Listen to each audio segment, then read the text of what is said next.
Hello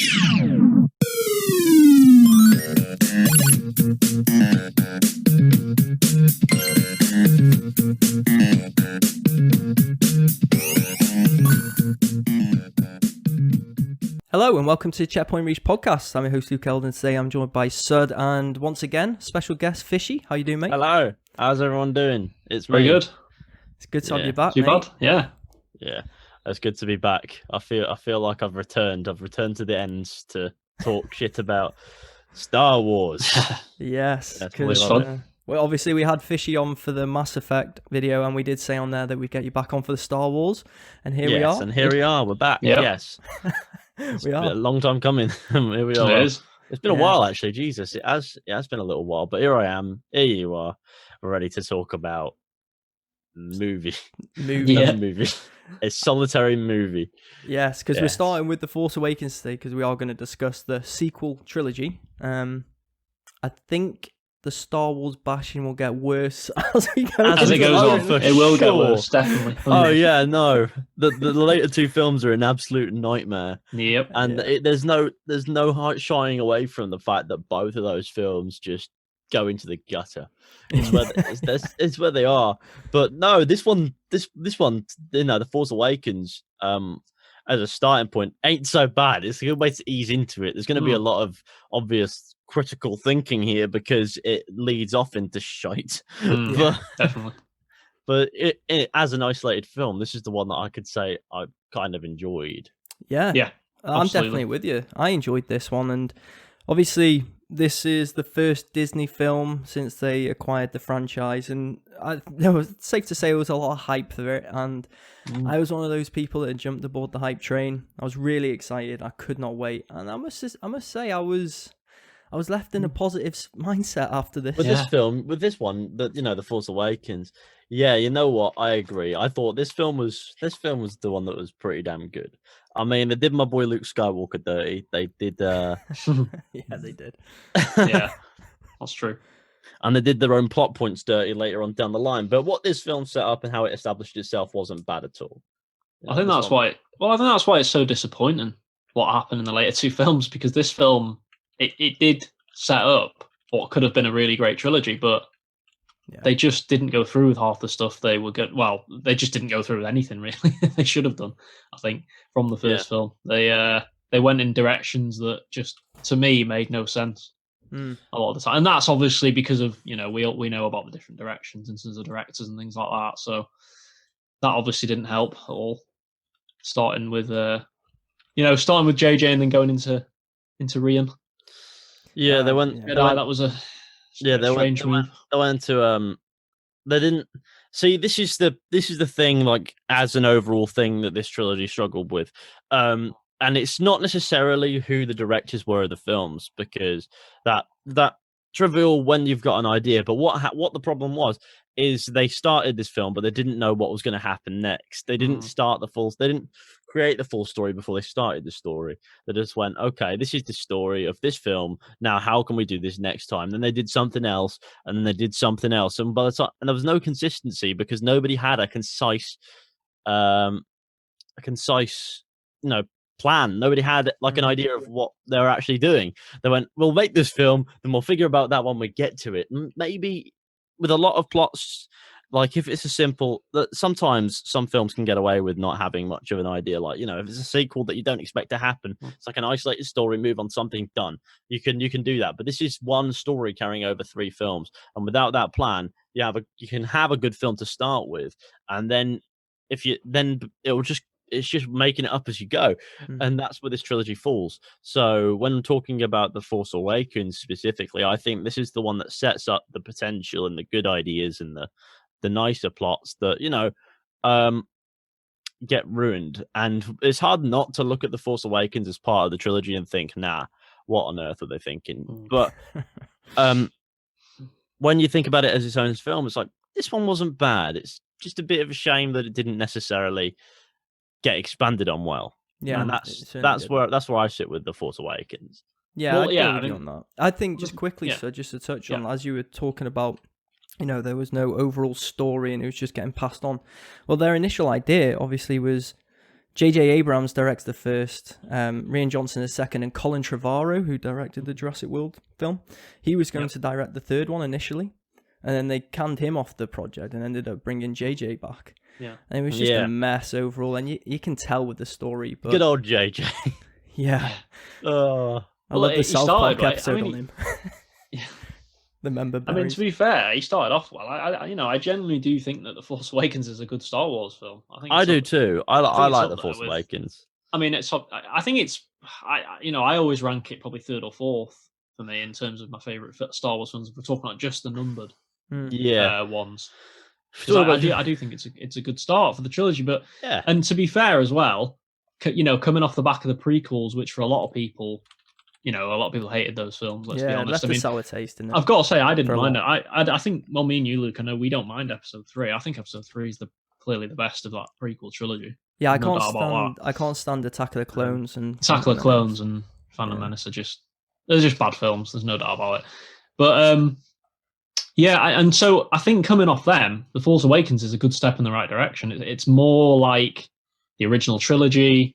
In that sort, they're in that sort of, it's in that vein, isn't it? Like the original trilogy, they bring a lot of things back. Well, it drew comparisons, didn't it? A lot of people said it was just a New Hope ripoff, which it was a lot of. There was a lot of parallels to A New Hope. Yes, actually, it was pretty. It was to a point where it was uncanny. Like okay, first the big one is obviously Starkiller Base, Death Star. But on fucking steroids. That is what that was. Essentially, yeah. It was absolutely mental. And then that thing went blowing up planets in a similar way to how we saw Alderaan get, glassed by the Death Star. On top of that, you've got scary man in mask with a lightsaber. That's true.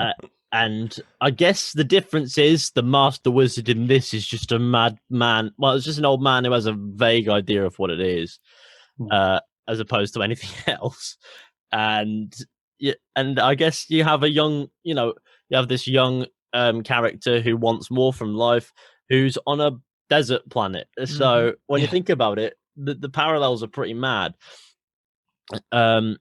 Obviously, I don't think they run deep in everything. The plot does take it in different directions, of course, but it is rather amusing, I think, to find, when you think about just how much stuff is clearly inspired directly from that original trilogy and how that works, and it's really funny, in my opinion.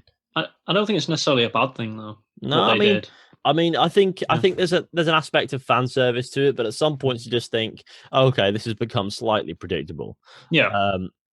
I like when it comes to, obviously the Starkiller Base thing for me made me want to, put a shotgun in my mouth. But everything else was okay. Like Starkiller Base, I'm not a huge fan of the idea of that because you've already had a Death Star sort of concept.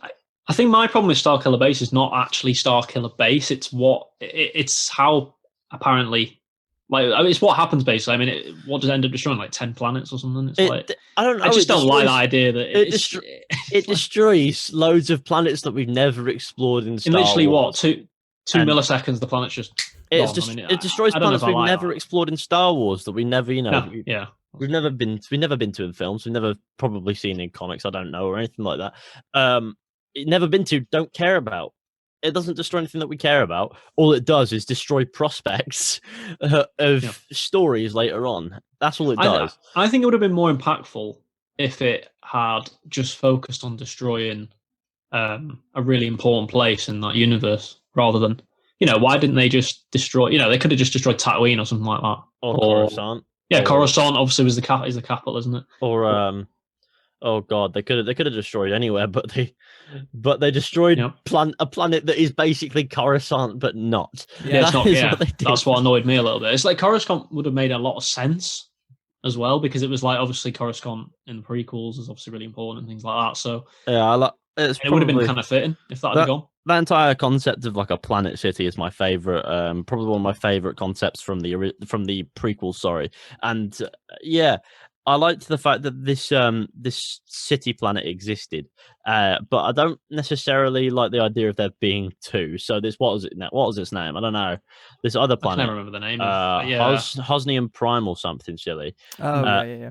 that getting glassed, I felt nothing for it. I thought, That's the that problem. maybe we could have had experiences there in this story that would have been nice, but also it doesn't exist anymore. So I don't know. Apparently, in the books, that is the base of the new, like, what word am I looking for? Like, council that controls the galaxy or whatever. And that's that the was capital of the New Republic. Yeah, that was it. Yeah, New See, I don't like that I got the idea. name. I got the name of it right as well. I'm quite happy about that. And no, it gets destroyed. I don't like that idea. I think for me, it's like I said, wouldn't it make sense if the capital was still Coruscant? Because Yeah, it would do. that was the capital anyway in the prequels, and then obviously we know the Empire and stuff like that, they took it over. But so just to take it back again, wouldn't that make more sense rather than just going, we'll just have a base? Sounds like they just wanted a planet to destroy, to be honest. Yeah, probably. They wanted Maybe to. They came up with the idea of destroying it. Basically, they wanted to go. You know what? We're gonna destroy this planet. It needs to be Coruscant, but not because we don't want to lose Coruscant because it's like a cultural epicenter for Star Wars. You go there and you see all sorts, and it's a magical place. A magical place of all sorts of not necessarily magical stuff. But we need a planet that's the exact same, looks the same, feels the same, all that, so we could bomb it. Basically, is what they did. Oh my god! That's essentially what they did. Yeah. Oh my god. That's like creating a replica of London just to nuclear test it. Like, no. I wasn't necessarily a fan of this random planet showing up and getting glassed at one point in the film. No. I think moving on from the obviously Starkiller Base being a huge it's obviously it's there to just one up the Death Star. It's like, oh look, the stakes are higher now, but they're just not. They're not. Are they? Shush. No. Not really. But I think the thing that beyond that sort of bothers me about The Force Awakens is what it sets up. It sets up a load of nice little plots of sorts, I guess. And I think there's a line by Maz Kanata at one point in the film that sums up every single question that viewers have. Now, here it is. Here's what Maz Kanata says. A good question for another time. When's the other time? Never. That's a good point. Never happens. You just don't get another time. Never again. Put that under the rug. Me. Yep, it doesn't exist. It's not real. Silence. That is all there is to it. It is just absolutely mental how they set up all these plot points and then went nowhere with them. It's pretty funny.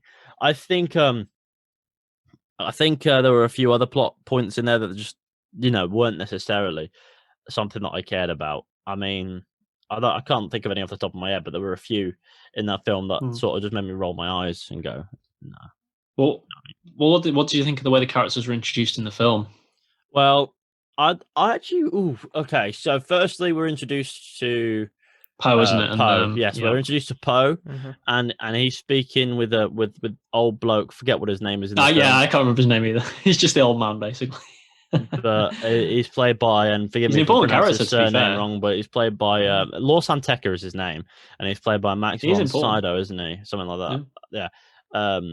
Yeah. Lor Santeca is who Poe meets, and he's got BB-8. So we're introduced to BB-8, Poe, and Lor Santeca, an old man who we've never met before.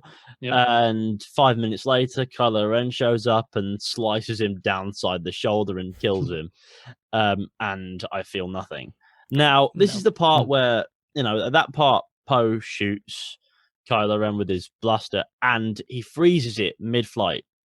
And I go, oh, that's cool. I like that. I remember thinking that as well. When I saw that, I was like, wow, that's awesome. And I think to myself, yeah, this film is introducing not just interesting characters, I guess, with Poe and obviously some uninteresting ones, such as Lor Santeca, who died as quick as he showed. It's also introducing cool concepts and probably introducing new Force concepts, is what I was thinking. Maybe we'll see the Force be used differently. And then the rest of the film was just... Well, to be fair though, I don't think we'd ever seen that sort of power before in the films, had we? It was like a new It was something new we hadn't the seen blaster before. freeze was pretty cool. Freeze. So that was like, yeah. But then I thought maybe the plot will take it somewhere else. You know, maybe it will show us other aspects of the Force as opposed to just Jedi mind trick again. Yeah. For the 50th time. Yeah, that's true. It was quite. Yeah. I guess it is. That's very similar to that, isn't it? So. Well, yeah, I guess so. I mean, there was a Jedi mind trick that was used later on, and that was rather amusing. To be fair, I don't know. Then you get introduced to, of course, you get introduced to Finn as a stormtrooper, and you see him you see the order that they're ordered to kill these villagers, and Finn just can't do it. You know, like he can't, and you know that's pretty neat. Would you have liked to have seen Finn kind of turn later on in the film rather than early on? I don't know. Would that have been more interesting? Just to kind of maybe ride with it for a bit. Finn rides with it for a bit. He's kind of with, and then later on maybe. I feel like maybe, yes, but I feel like that scene in itself was fine. Yeah. I feel like maybe they should have brought that plot point of rescuing Poe to later on. Right. Like maybe a midpoint thing. Yeah. But maybe that would have helped. I don't know. Give us some time with Finn as a stormtrooper doing bits there. But I think that part certainly achieved what it was supposed to achieve. So I'm not too fussed. We also get introduced to Rey, who's a scavenger. Is that right? A scavenger? Yeah. Scrapper. Yeah. Yeah. Whatever she is. She's going about these old Star Destroyers, basically picking apart valuable items from it. Well, valuable parts of the ship. Yeah. And taking them back for portions from Simon Pegg. Now, yeah. No, that was rather, I guess, interesting. First of all, but I think this is where I started to doze off a bit with it. Not because I found Rey as a character uninteresting to begin with. Sure, later on I did, but to begin with, but it was desert planet, young character on desert planet. It's a story we've sort of seen, and I mean, in a very vague sense. And I guess I just didn't necessarily care enough. And there's this point where the stories start to overlap a bit. So obviously Rey meets BB-8, Finn rescues Poe, Finn and Poe crash land on Jakku. Jakku, that's it. And then Finn meets Rey and BB-8, and Poe's gone somehow. Poe's apparently dead. Yeah. Poe is dead, but he's just nowhere. He's not really. He's nowhere at all. He's just gone. Where did he even go? They're in a desert. Yeah, does that ever get explained? No, he just turns up again. He just turns up again. It's like a cockroach. Maybe he found some nice hotel to stay in. Yeah, you know what? If he did, he should let me know, because I kind of fancy going into the desert. Yeah. I'm sure he woke up and walked off. No, he got thrown from the ship before it landed, so he was quite far away. I think that's what he said when they reunite later on. How he would have survived that, I don't know, but this is Star Wars universe, so it doesn't have to be 100% believable. If you do enough cocaine, you can survive anything. No, I don't know. Hey, Finn gets his jacket from it though, so win-win. That's true. Yeah, I like that Finn gets a jacket from that. Like, he sees that Poe's gone nowhere, and he goes, "Oh, jacket, right, mine." Yeah, just thinks I've wanted this jacket since I met him. Yeah, I'll take it now. It is mine. Yeah, it's mine now. I'm taking it off, and then he just walks off with a jacket that is not his. And then that's how BB-8 identifies him. He goes, "You stole my master's jacket," basically, in little beep boops. And then Rey knocks him out and goes, "You stole this jacket." And Finn's like, "It belongs to Poe." And then that plot, obviously he's being liberal with the information there. And then that plot sort of becomes a thing. And then, you know what, I think you said before about some of the parts on Jakku, like early on in Jakku, kind of made you fall asleep. But I actually kind of agree. I did think some of them parts were a little bit slow. Yeah, maybe it wasn't necessarily that they were slow, but it was. I just thought I didn't feel like anything would happen. Yeah, it was like nothing was really happening for like 3 minutes. It was like it was okay in itself, but I didn't necessarily feel like this was establishing a character. I didn't feel like there was going to be a massive explosion and everything would kick off. I didn't think that anything interesting would happen there, so I wasn't too interested in that part of the film.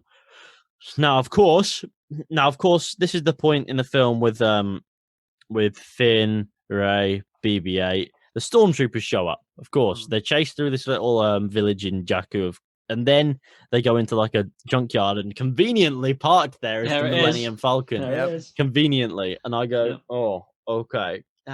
Why is that conveniently there? Like, why does that have to be there? Do you understand how big a galaxy is? It's fucking gigantic. Why is it here?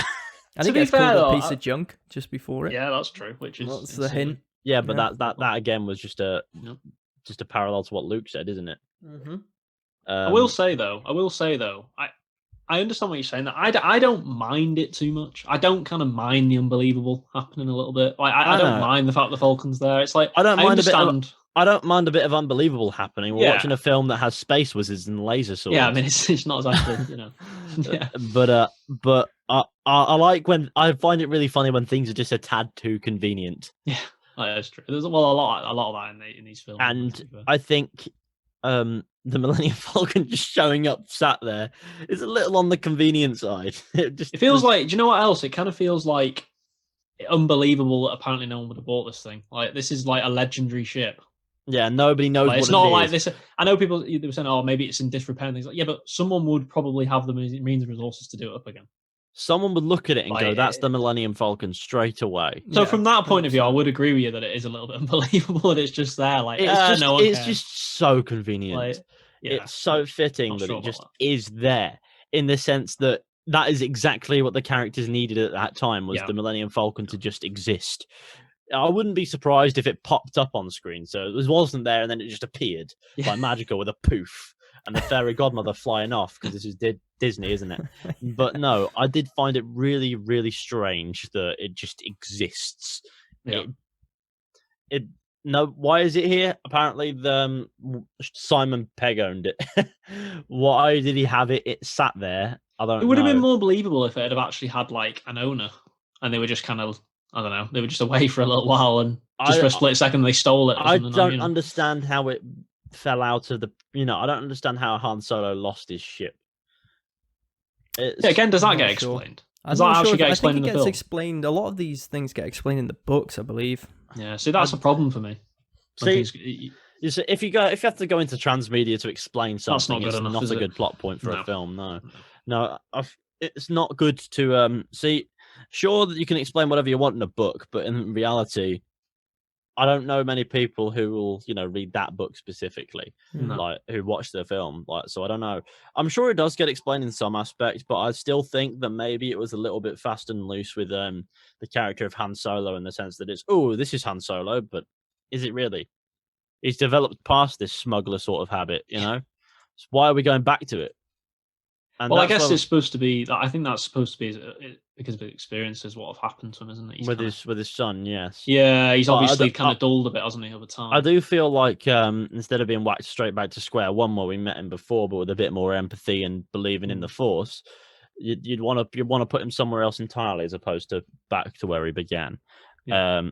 Which is, I guess, what they did with Luke in The Last Jedi. They put him somewhere new entirely. But no, so the plot continues, and we meet Han Solo and Chewbacca. Now, this is the bit where I love this part. To be fair, like they come onto the Millennium Falcon. This is why they did this. This is why they did it, so that Han Solo is not aboard the Millennium Falcon to begin with, so we can see him react to the Millennium Falcon as Han Solo, but older. Yeah, I mean, it's ultimate fan service, isn't it? It's for the fan service of it. It's I think at times they sacrifice good plot points for the sake of fan service, but this time was one of those moments where Han Solo and Chewbacca are aboard the Millennium Falcon. Han says, "Chewie, we're home," and classic. Everyone's instantly crying. As well. Yes, it's fantastic. The ship looks like it's the Millennium Falcon. It looks like the Millennium Falcon, but old. They love, it's clear that the character loves the ship. I even kind of like, even though it's I guess a little bit cheesy the way she says it, but I even like the part where Rey kind of goes, "You're Han Solo, a Millennium Falcon." The way it's delivered is kind of cool. I kind of like that part, even though it's a little bit cheesy. It's a little bit cheesy the way she delivers it, but Star Wars is a bit cheesy, to be fair. Yeah, it's not meant to be not cheesy. Yeah. No. So No. I actually quite like that bit because it's just. I like the entire part of Han Solo explaining, the Millennium Falcon and Luke to Finn, Rey. If the droid's listening, I don't care.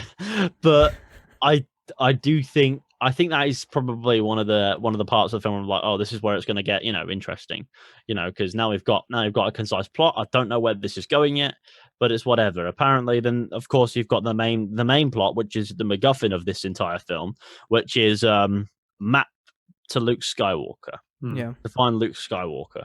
He's missing for some reason. He's gone off on a mad one. He's decided he's gone on a 4-day bender, and none of the boys can find him. Essentially, is what's happened, and so you need a map across the galaxy to find a Jedi who is just gone. And so that is the plot that we're flowing with, but we're still in the meeting characters point. So we have a bit of a run-in with what's his name? Oh, I'm tired. They have a bit of a run-in with some random gangsters that we've never met before, don't care about, and apparently Han Solo has been hoarding very dangerous alien animals. It's actually the worst part of the film for me. This. Yeah, I agree. I think that is probably one of the weakest parts of the film. It's a little bit. I think it's just time wasting. Yeah, it really is.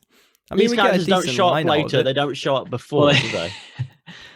Your favourite line of the film, Sud. The Scottish guy. You want me to reenact that? You want me to read? Tell that to Kanja Club. I do love that line. I love that there's a random Scottish man in space. Yeah, I love him. He's cool. He's the best part of that entire. I also for me.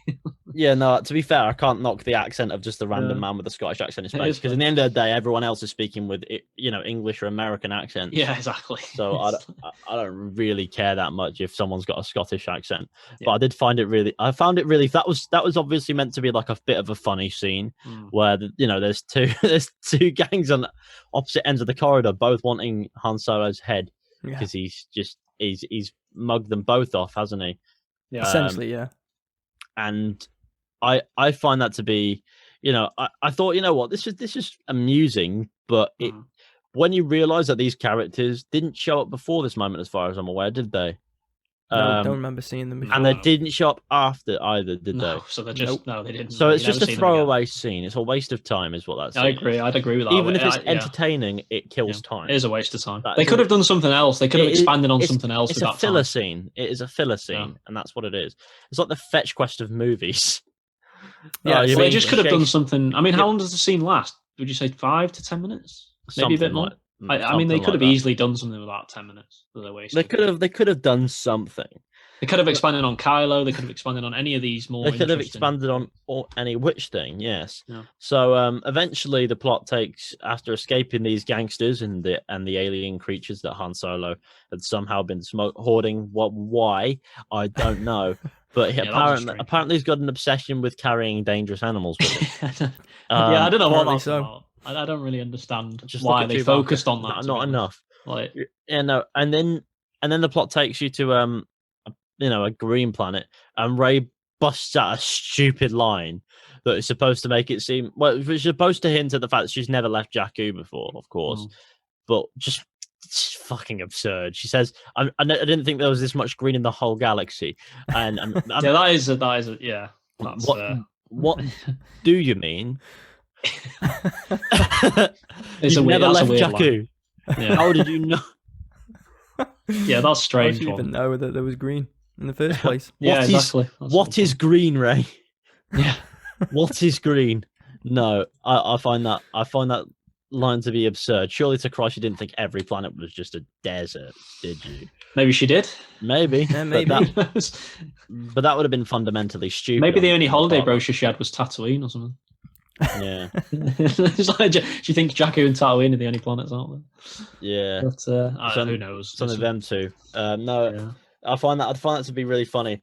Han Solo looks at Rey in this moment and goes, "Jesus Christ!" You can see it in his face. It's just Jesus Christ. Who have I met up with her? Then they land, and obviously this is where we meet with Maz Kanata. Yeah. Who you're introduced with a bit of ambiguity, if you will. So she shouts Han Solo across a bar, and you think this is either going to be a scrap, or it's going to be. Well, it's not going to be a scrap. It's either going to be one of the two, and it didn't turn out to be a scrap. And it's like, okay, cool. then we get to learn about Maz Kanata as a character, who is a little.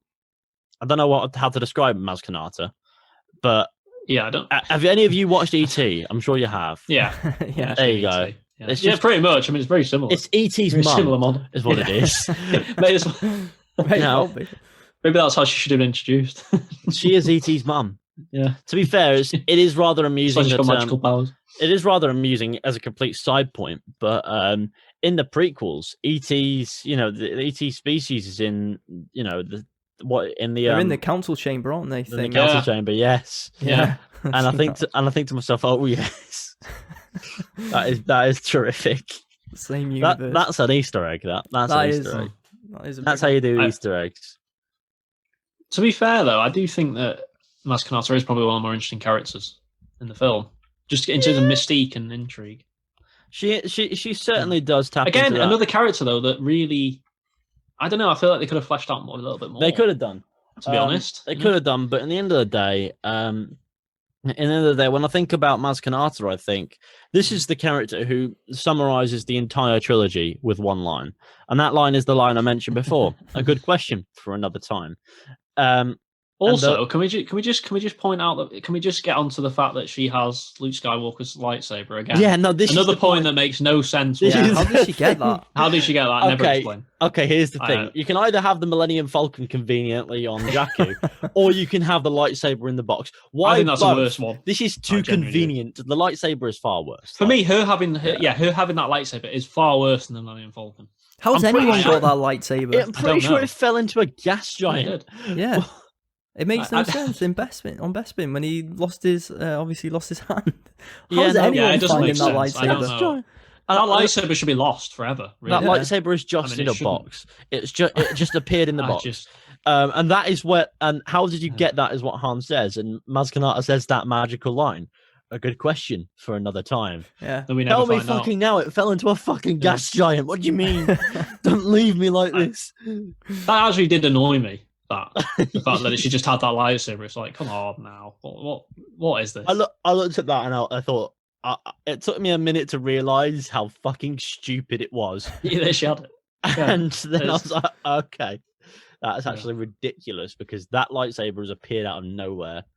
But last time, However, though, to be fair, though, we do get, for me, one of the better scenes in the film out of it when Rey picks Oh, up the little lightsaber. flashback thing. I really or- like that. Yeah, Is I it like a that scene. flashback or is it? A... yes, it's It's a kind of like a Force vision, dream isn't it? sequence It's slash a Force flashback. vision, isn't it? So. Yeah, So vision. it's like a force trance sort of thing. Mm. So the lightsaber is like I guess it sort of activates something within Rey. That's what that It's the scene Force, is. isn't it? I think it's it's the- kind of like supposed to be the connection with the lightsaber and the Force and The Rey, I guess. lightsaber is and I guess that's it's like a trigger, if you will. Mm. And so Rey goes into a PTSD moment and and remembers other people's lives. You get a bit from Bespin actually, don't you? In that, Mm. Like, You do. you get, and then obviously I don't know if you hear Darth Vader breathing. It's been a while. You Yeah. do, yeah, You do get you do yeah. you hear who else do you hear? Obi-Wan. Obi-Wan, of course. You hear Yeah. Obi-Wan voiced by both Alec Guinness and Ewan McGregor. Yeah. Obviously, they got a line from the original because Alec Guinness unfortunately passed away 20 years ago, I think. Mm. Do you hear Anakin's voice, don't you? As well? You hear? I don't know. I I think actually don't maybe at know. one point. But I Maybe. like what they did with Maybe. Alec Guinness here. What they did is they took a line from the original films where he says "Don't be afraid," and then they got then they cut it so it just said Rey, and then Yeah, they Rey. had I then they remember. had Ewan McGregor go, "These are your first steps," Yeah. and I thought I really oh, thought that was good though. I thought that was neat. Yeah, Yeah, this was a yeah. good. This is good. We also see the Knights of Ren, don't we, in that scene? Yeah, I guess so. And then not Then we Oh, never Knights see them of again Ren. until the last 10 minutes of the film. I was And the Light excited Rise of Skywalker. when I was reading Yeah. about them before, and I thought that this could be really They were cool. and they Yeah. just Never Never nothing with explored them. them. they're just. But they're what just, annoys me is they kept being mentioned. They were mentioned in every film. yeah, then they and just then never- never seen, Never seen. It was like, never physically seen by a what were character. they doing for until- like 5 years? I reckon they were probably doing like they had like an epic training montage going on somewhere that we'll never Something see. because Just never But it ends. just never ends. they see It's a to me constant they seem to be very overpaid. These Knights of Ren. If they're getting paid by they're Kylo. absolutely useless. I don't understand They're being they're- paid too much. I think. why have the Knights of Ren if you're just going to use I know. stormtroopers. I don't understand. They showed I think up we in- all thought, didn't we? We all thought after 7, right? The Knights of Ren are going to explode in 8. clearly. And then I it's assume no, so. no, they never turned No. up. Oh, that was strange. Oh god, yeah, no. I think 8 should have just been called the Knights of Ren. To be fair, like Yeah, that would have been a more interesting title than the Last Jedi, which actually they could have then Yeah. shifted to 9 and get rid of the most garbage title I've ever seen in my life. The Rise of Skywalker is a shit title. I'm sorry, it is. It's terrible. It's such a generic. It's not even that it's generic. It's just shit. It's just words. It's just Skywalker. Yeah. That doesn't need to be. Well, there. they had to throw that in there. I guess they probably wanted to throw the Skywalker line in there. I guess. I don't know. I just could. They have about 1 million times in the films and then pooed on it. I don't know. I just think it wasn't a very good title. But no, I think there's an entire plot with the Knights of Ren that just gets missed. Why is that never elaborated? Well, again, we talk about missed opportunities. That we talk about that scene with Han Solo and all the gang and stuff. You could have used that for the backstory for the Knights of Ren. Exactly. You know what? They could have, and they didn't. Maybe Han Solo could have had a run-in with the Knights of Ren. Yeah. And they could have been tracking him down or something. And it didn't exactly. have to be. He didn't have to be in debt with fucking Conjure Club, did he? No. Conjure Club. I do love that line, though. I gotta say. Tell that to Conjure Club. I love it. Oh god, that is beautiful. It's one of my favorite lines. I fucking love that. But I think they could have done. They could have had the Knights of Ren appear in some aspect there. Maybe not the full shebang, but they could have established that the Knights of Ren exist there. They could have had Han have a run-in with them, and then have Han, play off that he doesn't know who they were for a bit until he eventually opens up and says, "Those were the Knights of Ren, and this is why they're chasing after me." But not necessarily established the Ben Solo part yet. Were they meant to be all Jedis that Luke had trained that then Kylo had turned? I don't know. I don't think they're all. I don't think they're all Force wielders, especially not how we see them in the. Maybe there'll be a different concept in if they established it in the Force Awakens. Properly. Wouldn't it have made more sense if they were Force users? That would it not make more sense if they were sort of? Well, if you're going to get Kylo maybe just converted. If you're going to get onto a Kylo Ren Special Forces unit that doesn't get used ever, I presume that you've got some form of talent somewhere. Even if it means that you're basically just sitting on the bench for the entire 6 hours of runtime between 7 hours, 8 hours, whatever, between these 3 films. Yeah. But no, I don't know. I think they weren't actually come the end, like how we see them in The Rise of Skywalker. I don't think they were all Force users. I think they were just, I don't know. I don't know how to explain them. I guess they were just there. Well, the thing is as well, your point about them being after Han Solo would have made complete sense as well. It would have, yes. Because obviously Kylo, because Kylo wants to kill the past. He wants to kill him, yeah. So we know that from the start. So that would have been interesting. That would have been terrific. That would have been like, oh yes, the Knights of Ren, they've shown up. That's who they are. Later on, would look at that Force and go, oh, that's who they are. Now Rey, instead of running off into the fucking woods like a lunatic, could go and question Han Solo about who they are. Yeah, exactly. Yeah, that's a good point. Plot point. Not run off into the woods. That's weird. Don't do that. That's where Ted Bundy lives. But I just find it really. That would be weird. That would be a strange plot point, wouldn't it? If it had that into the Ted Bundy shows up and murders Rey with a crowbar. Oh god. Oh, poor Ted. He's dead. It's fine. Don't worry about him. No. I just find it really really odd that how they're obviously snooker themselves with that plot point. They could have had the Knights of Ren show. They could have had this dynamic between Rey and Han Solo build for a bit, and then they could have had this scene where Rey has his Force vision, sees the Knights of Ren, realizes there's more to them than what Han Solo has said, and then gone back. Yeah, questioned him. That would have made a lot of sense. Got a bit more transparency out of it. Obviously, he wouldn't reveal the full shebang. We want to leave the Kylo Ren's actually his son thing to the very end. That's where that needs to go, of course. But beyond that, there could have been some questioning there. But there wasn't. There was none of that because they didn't establish it properly. Because instead, they wanted to have fucking Conjure Club come in and try to kill Solo. And get eaten by, I don't know, space frogs. I can't remember their names. That was another weird part. Rathars? I don't know. Rathars, was it? I think mean, so. I'll go with it. Who knows? I mean, I to be honest, it doesn't remember. matter, does it? Really, that's the point we were all making. It doesn't matter what they are. They could have been Irrelevant anything. space frog Irrelevant, crossed yeah, with alien. They could have been giant birds. They could have been giant snakes. It really wouldn't have made a difference, would it? No, It true. wouldn't have made any difference. No. You know, for all we know, it could have just been a dinosaur from Jurassic Park. Exactly. They could have gone. Exactly. Listen, Steven Spielberg, can we borrow one of your props? Make us some Yeah. Make us a dinosaur. It just needs to be. They need to give the people of an idea of how long ago this was. Someone's been to Earth and stolen a velociraptor. No, Another Easter egg, eh? Yeah. that would be rather would have amusing, been I must funny, say. yeah. No, I don't know. I feel like it would have been a bit on the nose having a dinosaur in space that was one that existed. But I also think it would have been rather funny. But I mean, I'd rather a scene that makes me laugh out loud in pure shock at how dreadful it is than one that bores me. I just would. Yeah, I'd go along with that. That's why I love the saying "so bad it's good" because there's nothing worse than mediocre. That's how that makes me feel. But no, I just find it really weird that in the end of the day they had this idea of the Knights of Ren. It's a great concept, and then they waste it instantly. Yeah, they've already wasted it by the time we even see them. You can look at it and go, "That's wasted potential." There's still earlier they could have shown. I mean, I was about to say it might be the biggest tragedy of this trilogy of films, but there's a lot of tragedies. The biggest tragedy of these films is that they exist.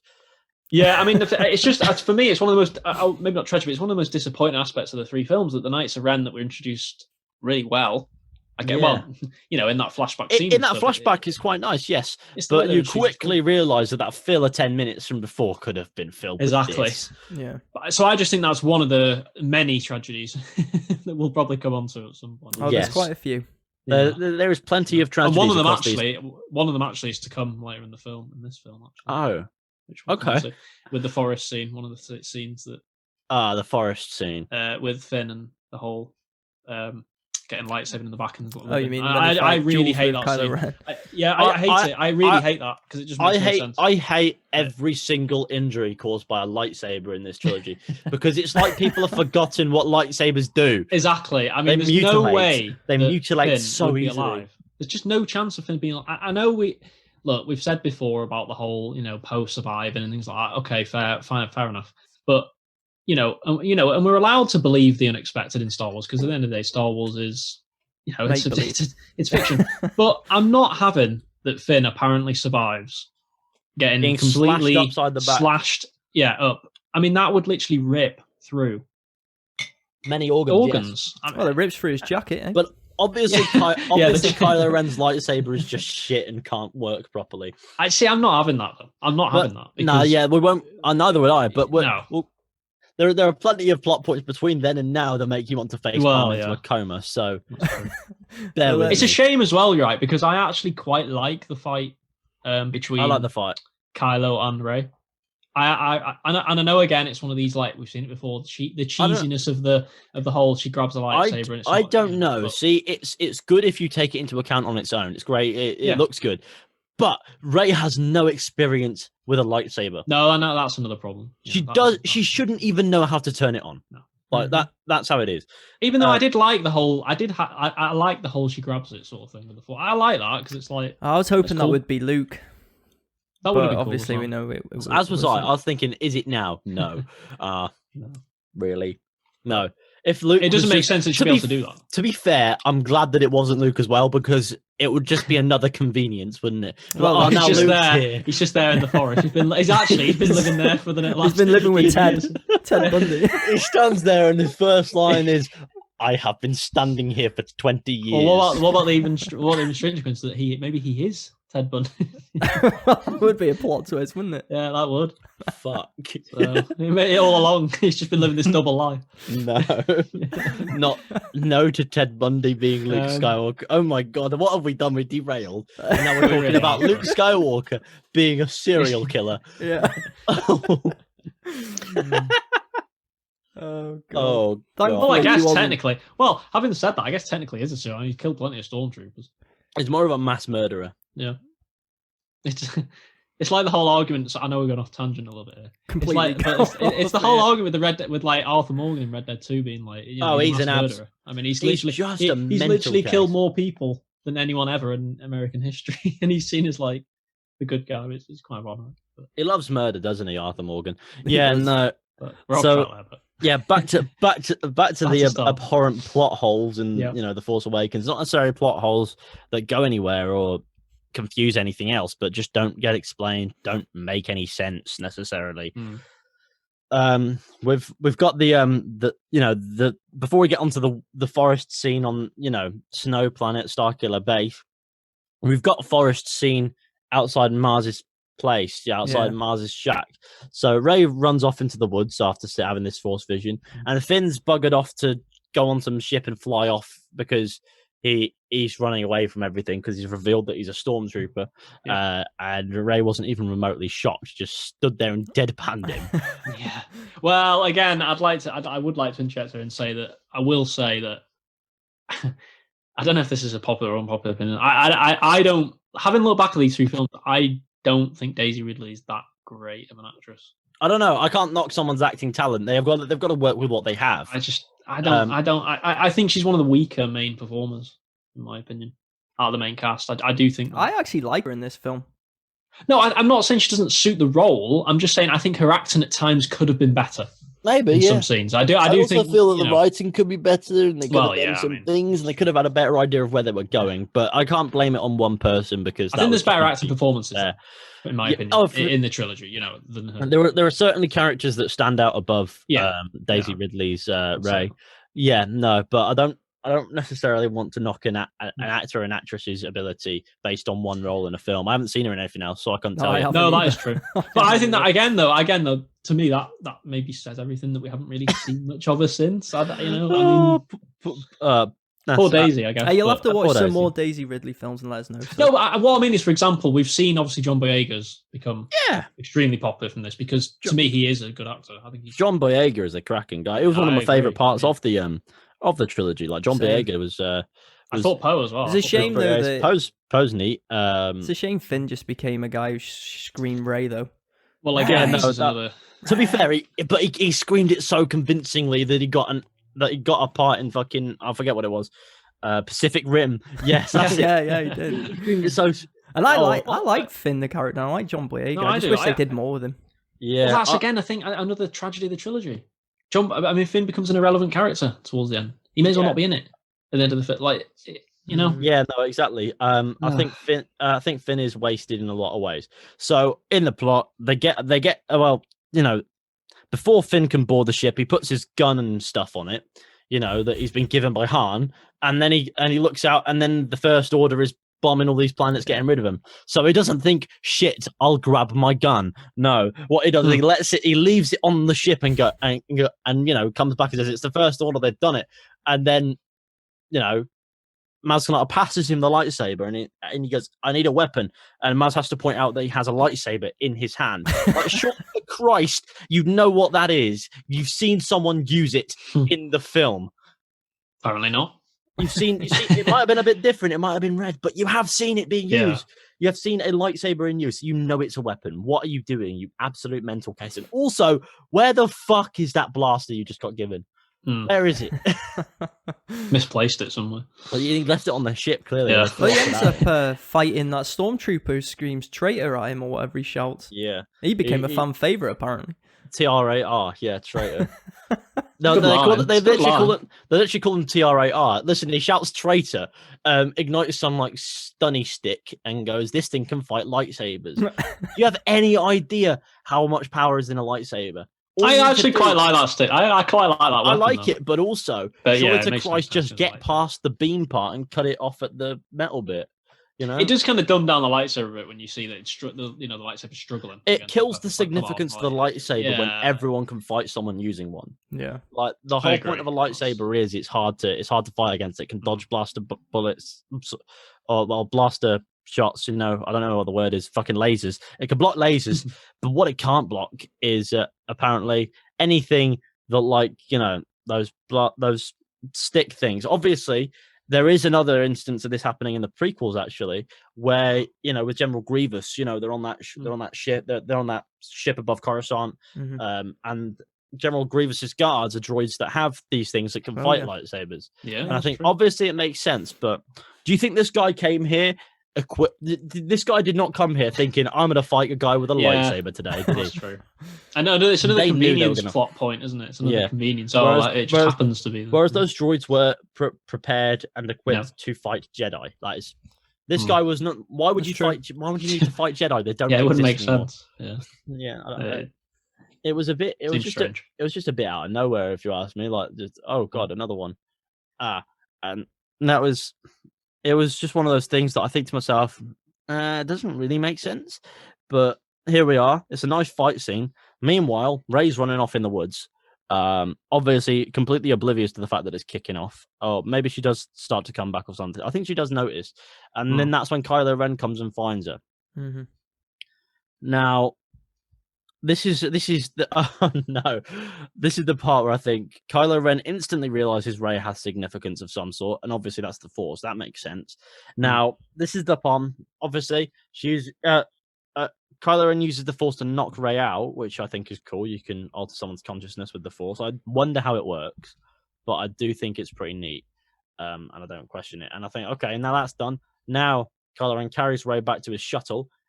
Finn sees it and runs towards him, shouting Rey at the top of his lungs. I think that sums it up. Oh god. Do you reckon they casted Finn based on how convincingly can you shout the word Rey at the top of your lungs? That was the test to see who'd be Finn.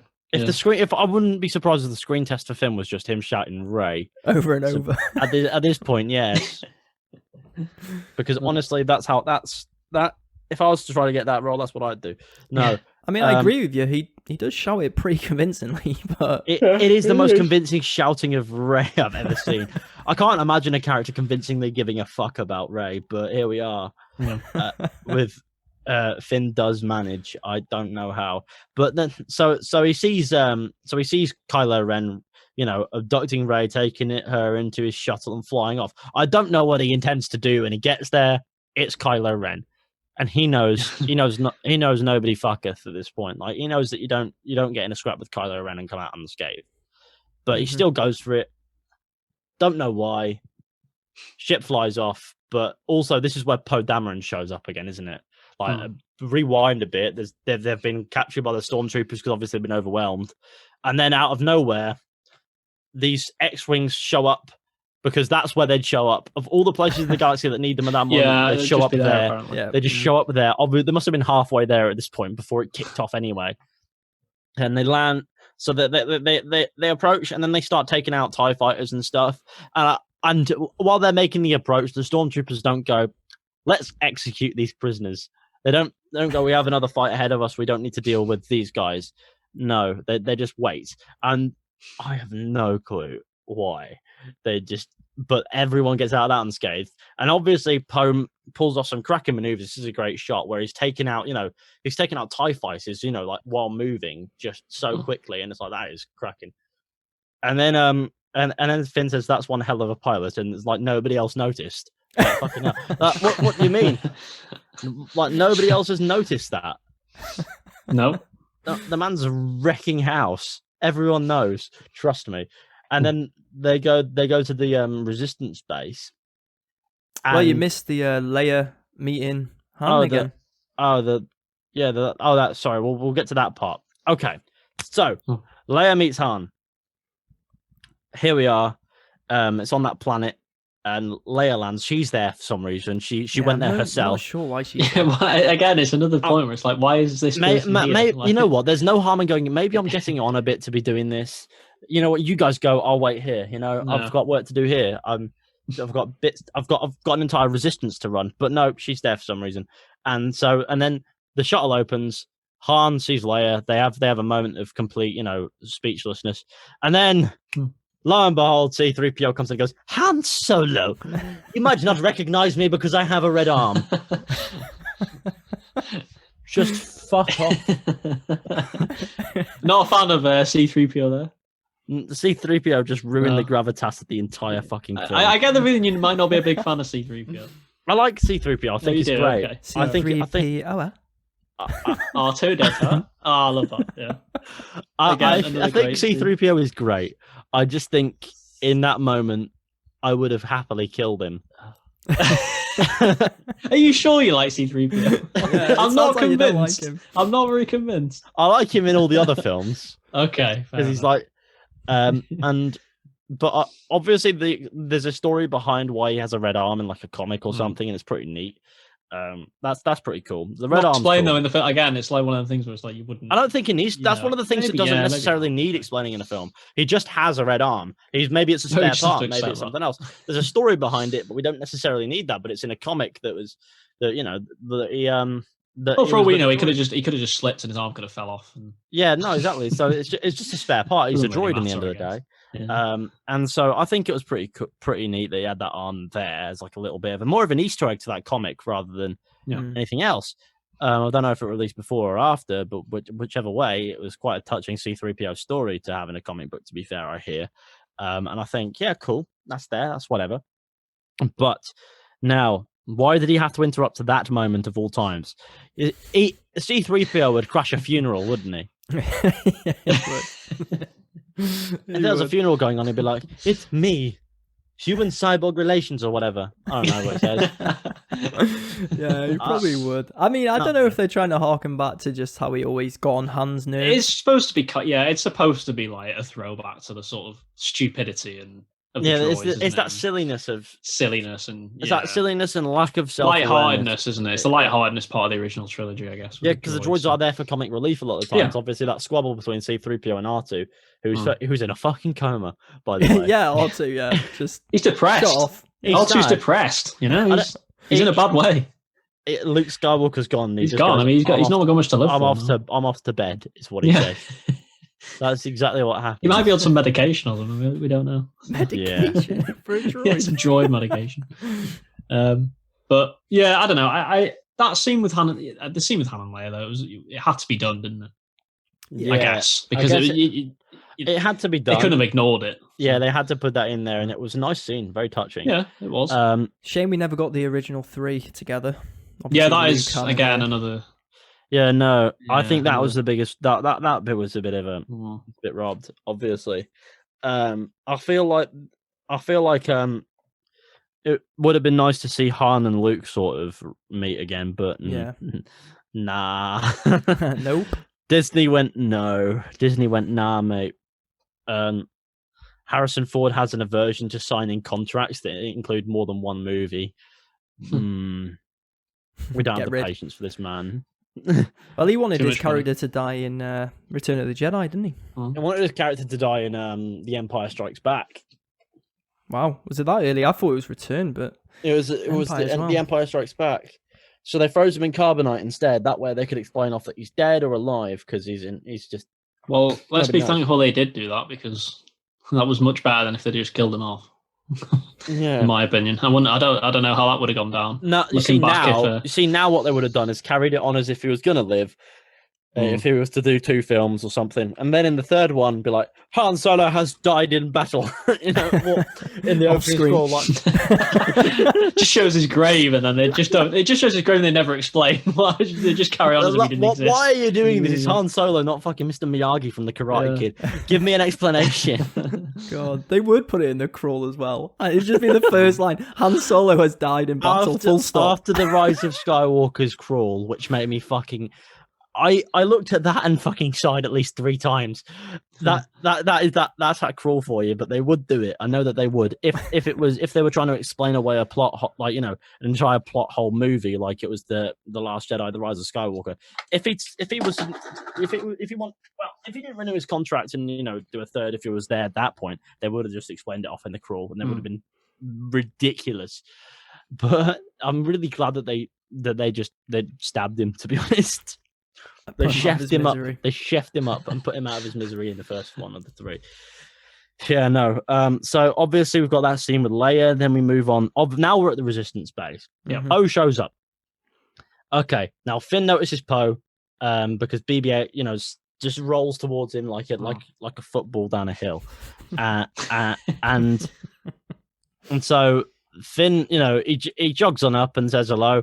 They greet each other like they're best pals, even though they knew each other for a whole of 15 minutes. And maybe 20 seconds. I don't know. And Finn didn't even look for him. He was that bothered. No. And Finn wasn't asked. No.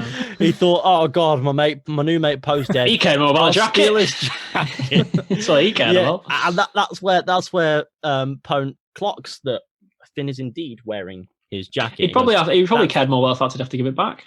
Jacket, that's probably what he cared more about. And Poe goes, "That's my jacket," and so Finn starts to take it off, and then Finn sort of looks at him and goes, "No, it suits you," and looks at him in the most suggestive way you'd ever expect him to look. And you go, "Hang on a minute, what's going on here?" Nothing, obviously, but no, there's obviously a dynamic. There's obviously a dynamic. These actors get along. You can tell they love it, and that I like those moments where it's Finn and Poe, because they get along quite well.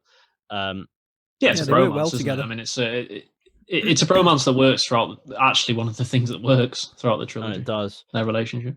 Well, people thought there was going to be more as well. Well, we did, yeah. At one point, I think, was it Last romance. Jedi? After the Last Jedi, or before the Last Jedi? Yeah, one of the two. I can't remember. We thought maybe Star Wars were going to take that plunge, didn't we? Well, some people were pushing for it. It wouldn't have bothered in the end, but it did not happen. No, it didn't. Yeah, stuck with the bromance.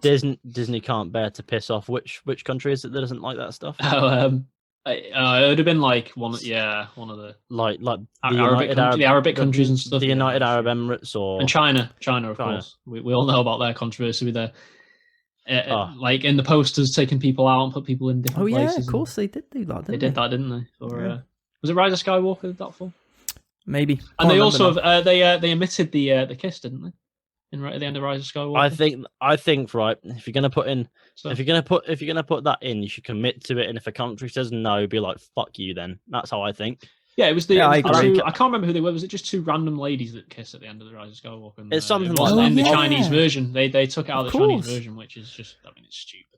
It means if that was meant to have a message or a point, then it's completely lost on the fact that it's a corporate entity going, "This is disingenuous. It's just here to stop you from complaining about lack of diversity in the film." But at the same time, I don't mind that. I don't mind that stuff being in there. I think it's probably better off in there than not, because you got to have the message in there that this is fine, because this is for kids. These films are for kids. They need to understand that all this stuff is good. But when it comes to if a country like China comes along and goes no, go right, okay, well, no to you. I was actually going to say, if you're going to make these things, if you're going to make these points, double down or don't.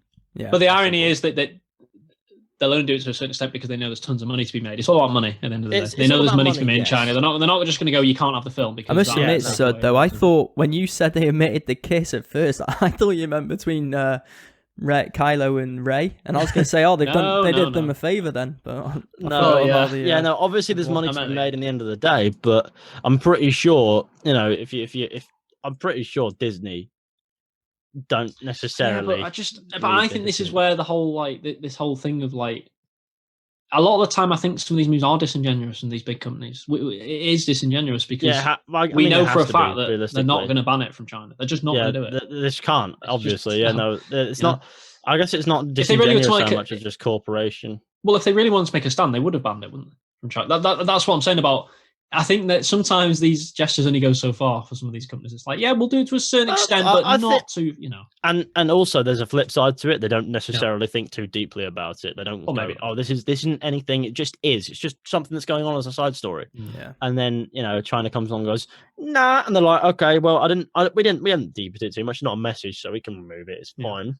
But if it's like a major basis for your film, for example, then you have to take a stand. Well, if they'd have had a relationship between Finn and Poe, I mean, I don't. Well, it either would have not been shown in China, or they'd have had to accept it. One or the other. Yeah, well, which would have been one of the two, wouldn't it? I just don't think it would have been showed in China. I don't. Yeah, but maybe then it wouldn't have been shown. Yeah, but well, it is what it is with that one, unfortunately. But who cares? I mean, who cares about China at this point? Back to the film, the riveting conversation about Star Wars. So we're now on the Resistance base planet, and this part makes me fucking laugh. Oh God! So we're in the you're in the briefing room, aren't you? You are. You're in this briefing room, and they're talking about Starkiller Base, and Finn's like, I can get you in there. I worked on it. What he didn't realize is that what he didn't say is that he worked on it in sanitation, which basically means he cleaned the toilet. So he goes, yes, I can get you in there, and so that happens. That scene's pretty. I don't know how to explain that scene now. I think it's pretty neat in itself, but then it moves on to be a bit mental, in the sense that it goes on to this. They begin an assault on. Okay, this is how to rationalize it. They're beginning an assault on Starkiller Base because they've somehow disenfranchised the janitor. That is what's happened. that is what's happened here. So they go, and obviously to make the approach, Han Solo says we can't leave light space until we're in the atmosphere. So basically, you're just going to go through the planet, then, aren't you? Because you don't have any time. Do you have any idea how small planets are compared to how fast you're going? Oh god! But somehow he times it just right and crashes only into a few trees. And draws no attention. There's a deleted scene where Kylo Ren boards the Millennium Falcon while it's just parked there. Yeah, I've seen that. And I think to myself, why not destroy it? Yeah, probably a good job they didn't have that in this film, then, I guess, because it would have raised even more questions. Yeah, why not destroy it? It needs to be destroyed. So let's be glad it wasn't in there. I'm relieved. Yeah, I'll be honest. I'm glad that wasn't there. So obviously they don't know it's there, and so Finn explains his role, and Han Solo goes, "Wait a minute, what? The galaxy is counting on us, and you're just a janitor." And then Finn says this, and it makes me fucking laugh again. We'll use the Force, and we're all there with Harmony. Goes, that's not how the Force works. Yeah. That's brilliant though. For me, that's Star Wars humor. Yeah, I agree. I like that. That's a good scene. That's really funny, but also. It's a bit ridiculous in how we got there to begin with. But yeah, no, I think it was pretty Star Wars, to be fair, that part, and I like that. And so now we're on Starkiller Base, the lands of the well, I don't know what's going on to the gamers, I guess. No, we're here. There's loads of stormtroopers about. As a quick note, I haven't mentioned this yet, but what is it with Kylo Ren and throwing temper tantrums? Oh yeah, of course. Yeah, I forgot about that. Yeah. No idea. Is it to try and show that somehow he's just feeding on pure dark emotion? Pure rage. It's rage, isn't it? And anger. Yeah, pure rage. He's kind of at the. I think it's like a grumpy teenager, though. Is it maybe not to show that he's kind exactly. It's testosterone. Is it not to show that obviously you've got the whole what is it with the dark side, the whole fear, anger, hatred? Is it not to say that maybe he's at the anger stage? Yeah, I guess he's at the anger stage, and then the hatred comes, I guess, when he kills his father. Well, which is a bit. I guess he loses his marbles a whole lot less in the later films, doesn't he? Yeah. But in this, I think he's gone a bit more cold, hasn't he, in the later films? To be honest, in this one he goes a bit more of a hothead. In this one, yeah. In this one, he's very much so a hothead still, and so I think it's obviously there's a big turning point at the end of this film for him as well, but he just is, he's just wrecking house in ways that don't necessarily help in any way whatsoever. Just ignites his lightsaber and slashes up some like console thing, or the chamber where Rey's being held, which is another plot point we'll talk about now. Actually, so Rey's in this chamber, obviously being interrogated by Kylo Ren, who manages to resist his attempts to invade her mind and mess with her a bit. She manages to resist that somehow with no experience with the Force. She just does it out of sheer will. And that's like, okay, beginner's luck again. All right. So that happens. Then after a while, Kylo Ren leaves. And the next shot we get in this scene is she goes, you know what? The Jedi mind trick exists. Because she knows that. She knows the Jedi mind trick. How she knows that? Yeah, how would she know? And so she tries it on a stormtrooper who is just Daniel Craig. Yeah. James Bond himself. It's just James Bond in a stormtrooper costume. I like to think that's just James Bond. It's not a stormtrooper. It's James Bond. It's James Bond. Actually, James Bond. It's actually James Bond. Actually, free Rey. Just hit actually free. She was Rey. there to free her, and that inadvertently she's used a mind trick on him anyway. Yeah, I think that was really. I don't think she used a mind trick on her. I think he was just there to help. Yeah. No, I think it was James Bond. He was pretending to be tricked. But we all know it's just James Bond Yeah. is what it was. Maybe that's what it was. Maybe that's what I'll explain. To be fair, though, the only hole in that plot is that James Bond didn't then proceed to sleep with Rey, which would happen if it was a Bond. Well, that film. would have been a bit of a weird, strange turn in the film, wouldn't it? But it would Not sure that would have been very kid friendly. But does Star Wars even care anymore? No, probably not. No. Would have been. It would have been an interesting part of the movie if you're in the cinema watching that. But. I think no. The point is, it's obviously not actually James Bond, but it would have been funny if it just was. He had like a bow tie on his Stormtrooper outfit, and he just came in and said and the a name pistol. Yeah, on his belt. Yeah, exactly. It would have been rather funny, but no. So obviously he comes in. James Bond comes in. Basically gets Jedi mind tricked into freeing Rey, and then leaving the blaster on the floor, and then leaving with the door open.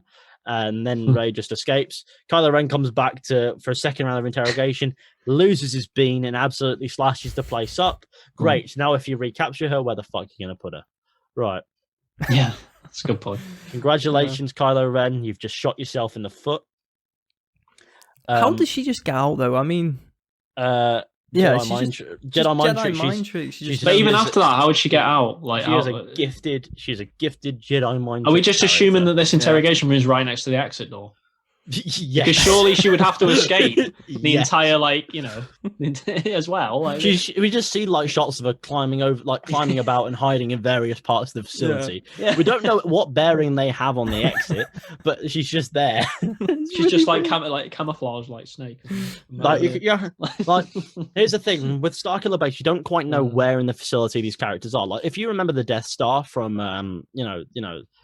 the first film, or the original, New Hope, you have a rough idea of where these characters are, and in correlation to each other and the exit. Basically, you got a good idea as to where this character is, and how they got there, and how they could get back. Here we have no clue. No clue. She could be 20 feet away from the entrance. She could be 200 miles of corridors. And so I think it is rather amusing, to say the very least, that she's just climbing about and crawling all over these different parts of Starkiller Base with no clue where she's going. But somehow on this massive planet-sized base, or anything like that, do they? On this massive planet-sized base, she runs into a bloody hellfire. She eventually runs into Finn and Han Solo and Chewbacca. But we're not onto that yet. First, we have to talk about Phasma. Oh, Captain Phasma. Jesus. Captain Phasma is just wasted potential in a character. Such a waste.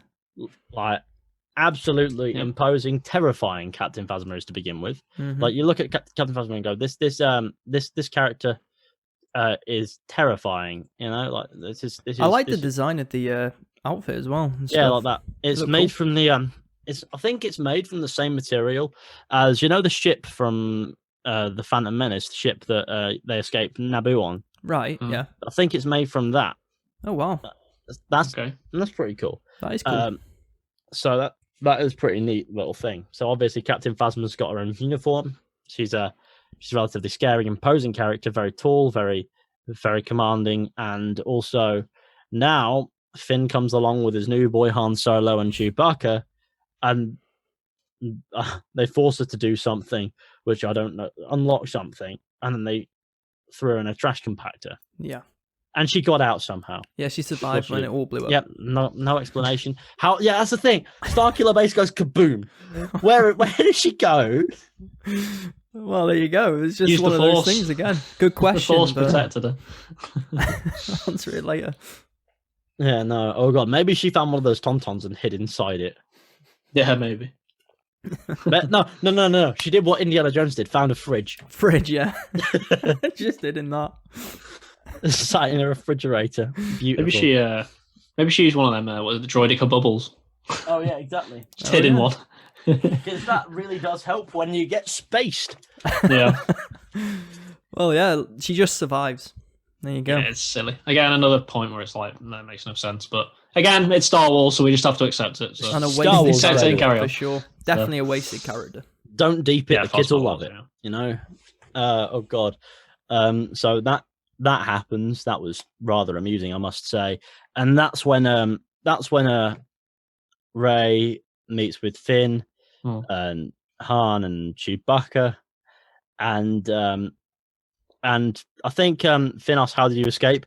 And what does Rey say? I'll tell you later, wasn't it? I'll tell you later, or I Something can't like explain it. Yeah. Something like that.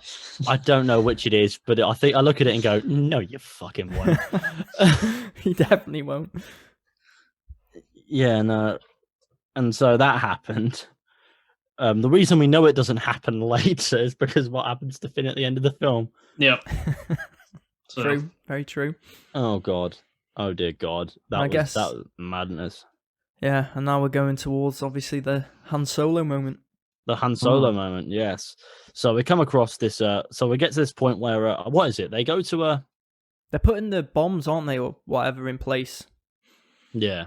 And then they come to just this massive hole, like void thing, and just a single bridge across the middle with no railings. Apparently. And you think, whoever's in charge of health and safety in the Star Wars universe needs to be sacked. That's what happened. Who designs a bridge where there's like a 50-50 chance of dying if you walk across it? I mean, it's ridiculous. It's absolutely ridiculous. I mean, how thin? For a start, the bridge is about what, a meter maybe? It's pretty small, isn't wide. it? It's ridiculous. Some people just really like bridges to the point of extreme. I mean, if you're a stormtrooper and have to cross that bridge every day, you're literally saying to your wife back home, "I might die today." Yeah, exactly. Listen, I might die today. I've got a massive void that I might fall into. If I one slip, I'm dead. So. There you if go. I fall over, that should be a Star Wars film. The Stormtrooper and his family. You know what? If a side story. You know what? They might as well have a rickety bridge there that does loads of those turns and stuff if you're not careful, and just flips itself, and then you fall in. Or maybe you know what? Maybe they should have like a massive crash mat right at the bottom of this void or whatever. It would be like. I don't know. Imagine just a crash mat at the bottom of that just existing, and it would do nothing. But it's just sort of there in a similar way to how an airbag exists in a car if you crash into something at 100 miles an hour. It's there to say, at least we tried. Yeah, we put something there. Easy, Yeah, no. But yeah, no railings whatsoever. Nope. And just decides to walk into the middle of it. Yep. Why? I don't know. And that's where he and Kylo have their little moment where we learn that Kylo Ren is actually Han Solo's son, Ben Solo, which is cool, I guess. Yeah. I mean, I didn't necessarily see that coming, but I thought, oh, that's cool. Yeah, I didn't mind it. Kylo Ren is Han Solo's son, also the son of Carrie Fisher's Princess Leia. So it makes sense to have Force. There's some. See, this is another part of me that annoys me a little bit. Some of the things that happen in this scene because, and there's a lot of it's to do with Chewbacca actually. Don't go blaming Chewie, lad. No, I'm not blaming Chewie. What I'm trying to say here is that Han gets killed, right? So, and then Chewie goes to shoot Kylo in the shoulder. Yeah. And then doesn't try and shoot him again. Yeah, no, he just shoots him once and then goes, oh, well, maybe that's enough. People explain though that he's got a connection still with Ben. Yeah, so I don't know. Want to kill him. This is well, I'm going to come on to this. This is what annoys me. Well, there's no sort of like the way Kylo reacts to Chewie. That there is no. It's like they've never met before. Yeah, exactly. Which would make no sense. They would have known each other for years. Surely to Christ, like Uncle Chewie at that point. Yeah, it is. But no, he just shoots him in the gut. He goes bam. But he doesn't shoot him again. It makes to me, it's like I'm not having this sort of like, oh well, he's just killed his best friend of over how many years? 30 years, 40 years, however long it is. Like and he's just going to go, actually, yeah, you know what? I do still feel a little bit of sympathy for Ben Solo, this character that's never mentioned me once in the past. Like I'm not having that. To me, realistically, Chewie would keep shooting over and over again. So you'd think that at 220 years old by this point, Chewie would have figured out how to kill people. Or is it 230? I don't know. But I just think there's a bit of over 200 at inconsistency this there. point. And they also explain how powerful that actual bowcast or whatever they call it's it supposed is, to because make Han three picks it up, doesn't he? Yeah, and it sends a man flying. Yeah. But somehow it only just makes Kylo Ren walk a bit slower. So yeah, no. obviously he's using the Force there, and he's keeping himself in because the Force is good. But he got shot with a bowcaster. Well, to me, it's a bit like the inconsistencies in the originals with Darth Vader not knowing R2D2 and C3PO, which makes no sense whatsoever. Yeah, they're literally. I mean, that's a consistency that we know is a. That's George Lucas's Lucas's fault, isn't it? That's when George he made Lucas. the prequels But and to then me, just wrote it in.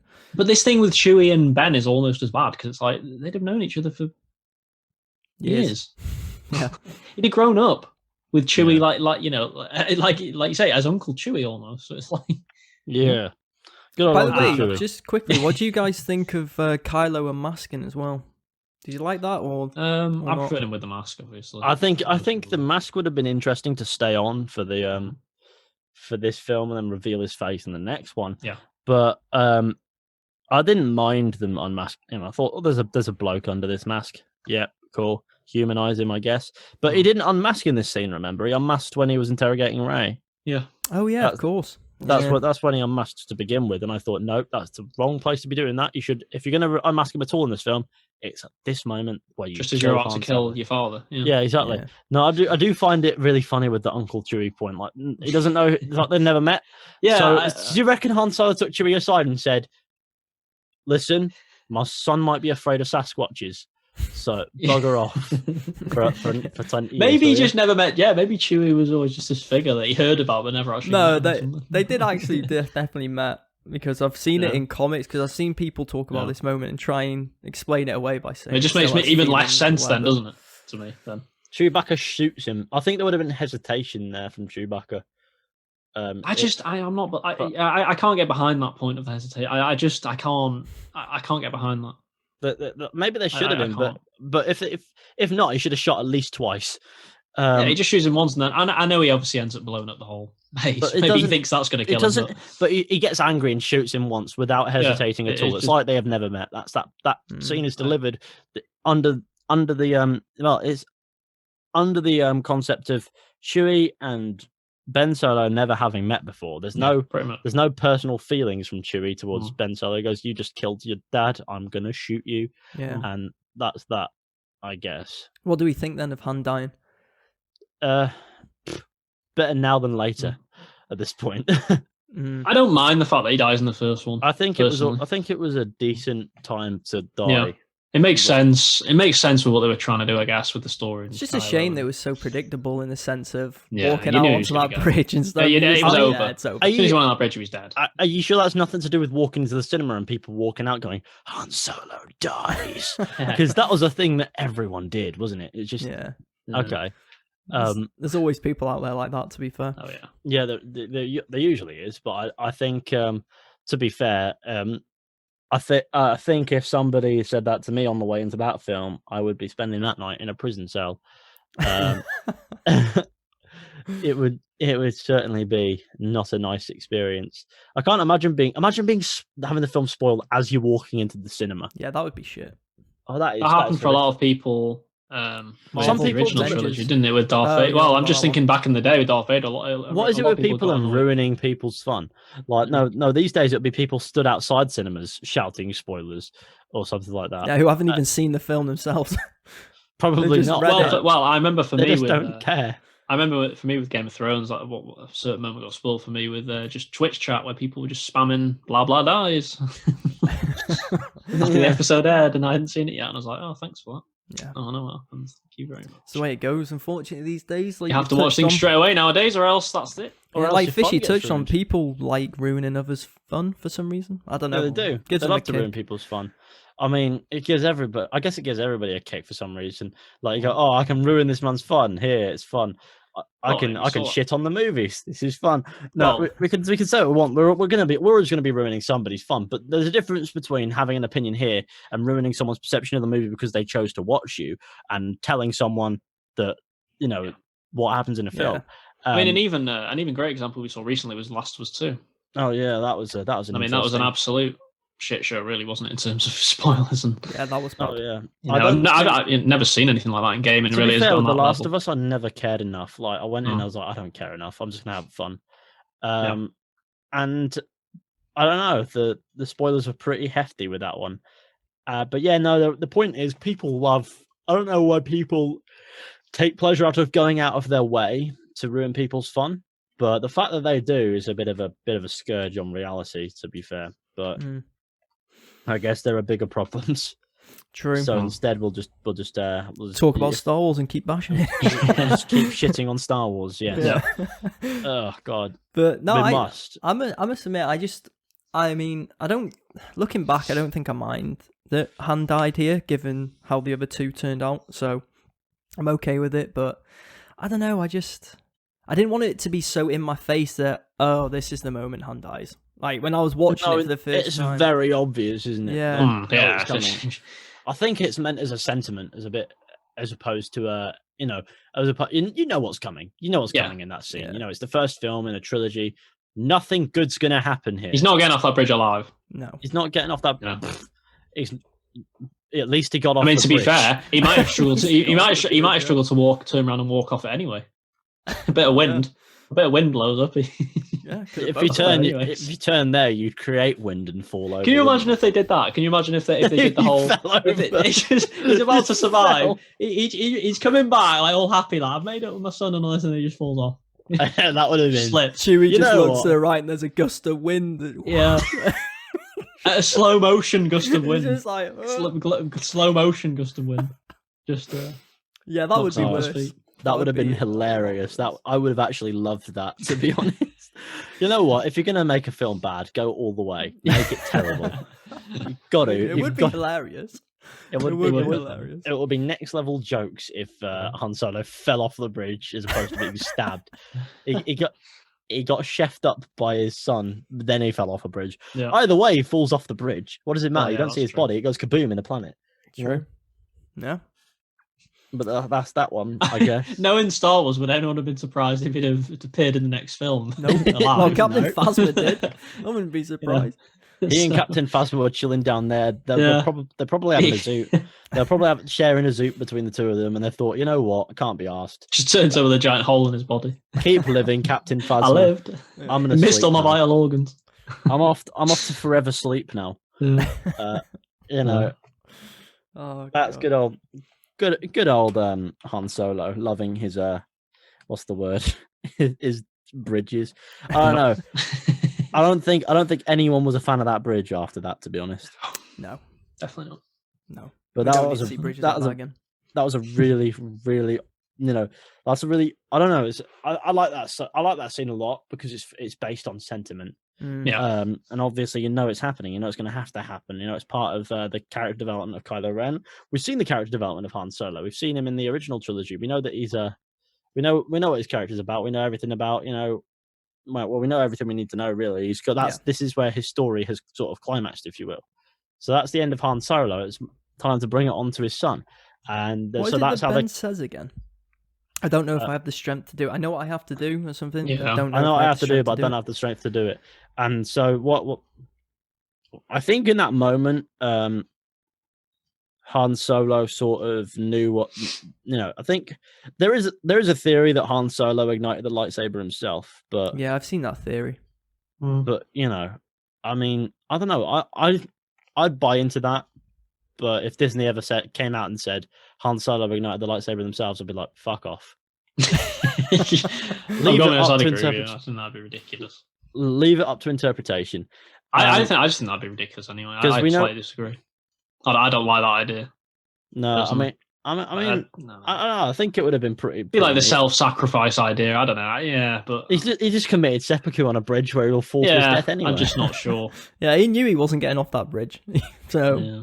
I don't know if I like that. It's like me, and this is the only way off the bridge. He knew he wasn't going to get back across by walking back. You'd have to walk backwards and hope not to trip up. Just couldn't be asked anymore. He's like, I'm done. It's like, you know what? I'm too old. Too tired. I'm too old and tired to walk back. I mean, it's a long bridge as well, not a short bridge. It is. I'm honestly surprised that he managed to get that far ahead without looking down and going, shit. I know. What is it with people in Star Wars and not being conscious of heights and going, shit? Yeah, apparently no one's afraid of heights in Star Wars. Yeah, actually. yeah. No, because they absolutely love heights, don't they? Yeah. Have you seen the height of some buildings on Coruscant? Like, the tallest building on Coruscant is over 1,000 stories high. That is mental. Jesus. That's what's fascinating about Coruscant, though. I love the fact that it's like that. That it's a multi-layered city that is just it's massive. awesome. It is absolutely gigantic. I think I'd struggle in that universe. Do you know what, as well? Like, it just quick. I don't know. A quick nod to the prequels. I actually didn't think they explored Coruscant enough in the prequels. They probably didn't. They should have explored. They had that one. They had the scene in episode 2, didn't they, where they were in the streets and stuff like that. There certainly was the was the Clone Wars series, which showed a lot of the showed a lot of the. Well, I guess they've got more room to do that, haven't they, in a series? They certainly showed a bit, a fair bit of it. But I feel like they could have explored it more. And fortunately, they can do it at some point if they wanted to, because they didn't blow it up. But also, the Old Republic would be a good time to show off Coruscant. Oh, I'd love a film based on the Old Republic. That's really what would. I think everyone would. It would be terrific. Is what it would be. It would be an absolute blast. Just because actually that is one of my main complaints with the prequel trilogy is the lightsaber battles, or lack of. So you mean the sequel trilogy? Sequel, sorry, definitely not the prequel. Yeah, the prequel lightsaber. I was going to say the prequel lightsaber battles might be too many almost in the prequel. I was going to say that the prequel lightsaber battles were absolutely fucking ace. I was going to say they were. I love them. They were episode intense. 3 They were powerful. They were aggressive. It was Jedi at their height. Peak, yeah. It was a Jedi that has been trained by Jedi. And I just want to say as well that I think it's an objective truth that the music's the best in the prequels. Oh, the music in the prequels is fantastic. It is awesome. I love the music. And I know people. I'm saying objective truth. I know a lot of people say it's not, but I just think it is. I just think it's objectively the best music in the. I like the originals music as well. I just think the prequels adds to it though, because you do have a lot of the music in the music in the obviously the prequels are just added to. The prequels are a bit darker as well, like Duel of Fates. Yeah, they are darker. They've got that more grit to them as well. So you can tell that this is it's good. The prequels have good music, but when it comes to the duels in the sequels, I think I agree that there's a bit of a lack of them. Like you think you've got this lightsaber, you've got duels going on. Why not have a few duels? How many lightsaber on lightsaber duels were there in the entire trilogy? In the Last trilogy, Jedi, 0. I'm going to say. In the Last Jedi there were none. 3 was there? Was there 3 in the entire trilogy? There's 1 in the first one. 1 in this. Technically, there's 2 in the first one. If you count the fact that Finn faced, yeah, that's true. If you count Finn, Finn facing Kylo Ren, that's 2. He used the lightsaber in a melee duel with the Stormtrooper, but that's not another lightsaber. They don't count. That's not another lightsaber. So there is none in the Last Jedi, because I'm not counting that whole Snoke thing. That doesn't. The Last Jedi. That's not. There's none in that. There's obviously a little moment between a force projection of Luke and Kylo Ren where you think it's going to be a lightsaber duel, but Luke just dodges it. But it's not really a duel, that one. And then Kylo Ren notices that Luke's just a force projection. So that's not a duel either. Nope. So there's no duels in that film. So there's 2 in the first. There's 2 in the Force Awakens technically, but it's actually just one scene. Just one, really. It's just one, really. Is there 2 in Rise of Skywalker or 1? I'm trying to think. Rise of Skywalker. There is. Is there 2? Because I feel like that. It's Rey and Kylo twice, isn't it?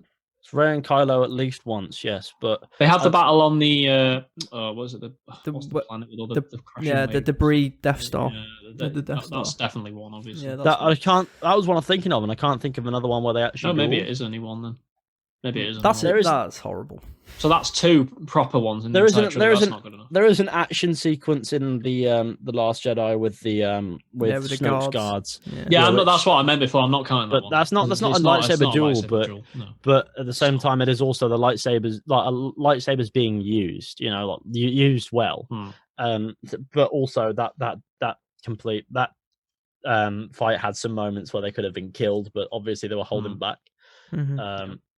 I don't know why, but it was fine. I mean, I guess we'll get onto Snoke in the probably in the we'll get onto Snoke next reviews because Snoke that's obviously a big bone of contention as well. We'll get onto Snoke because Snoke is a middle finger to himself at this point.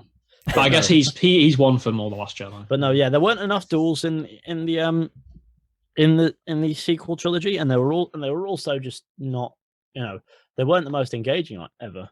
I actually like the one in The Force Awakens, though. To be fair, I do like that one. Well, we're technically onto that now, aren't we? Really? Well, yeah, that's what I was going to come on to. I didn't dislike any of the duels necessarily. I just think that they weren't really enough. Yeah, it could have been more. Yeah. They all could have been more. Well, obviously, so now we're on to this. I guess we're on to that duel now, anyways, in The Force Awakens. So, first things first, obviously, it's kicking off in the woods now, I think. This is where we're up to. Yeah. It's kicking off in the woods. I don't know what happens. Rey goes flying or something and knocks herself out. I don't know why. I guess Kylo Ren's angry. And so Finn goes over, kneels over Rey, and I don't know if he shouts Rey again or if he says it quietly. I know he at least says Rey about 6 times.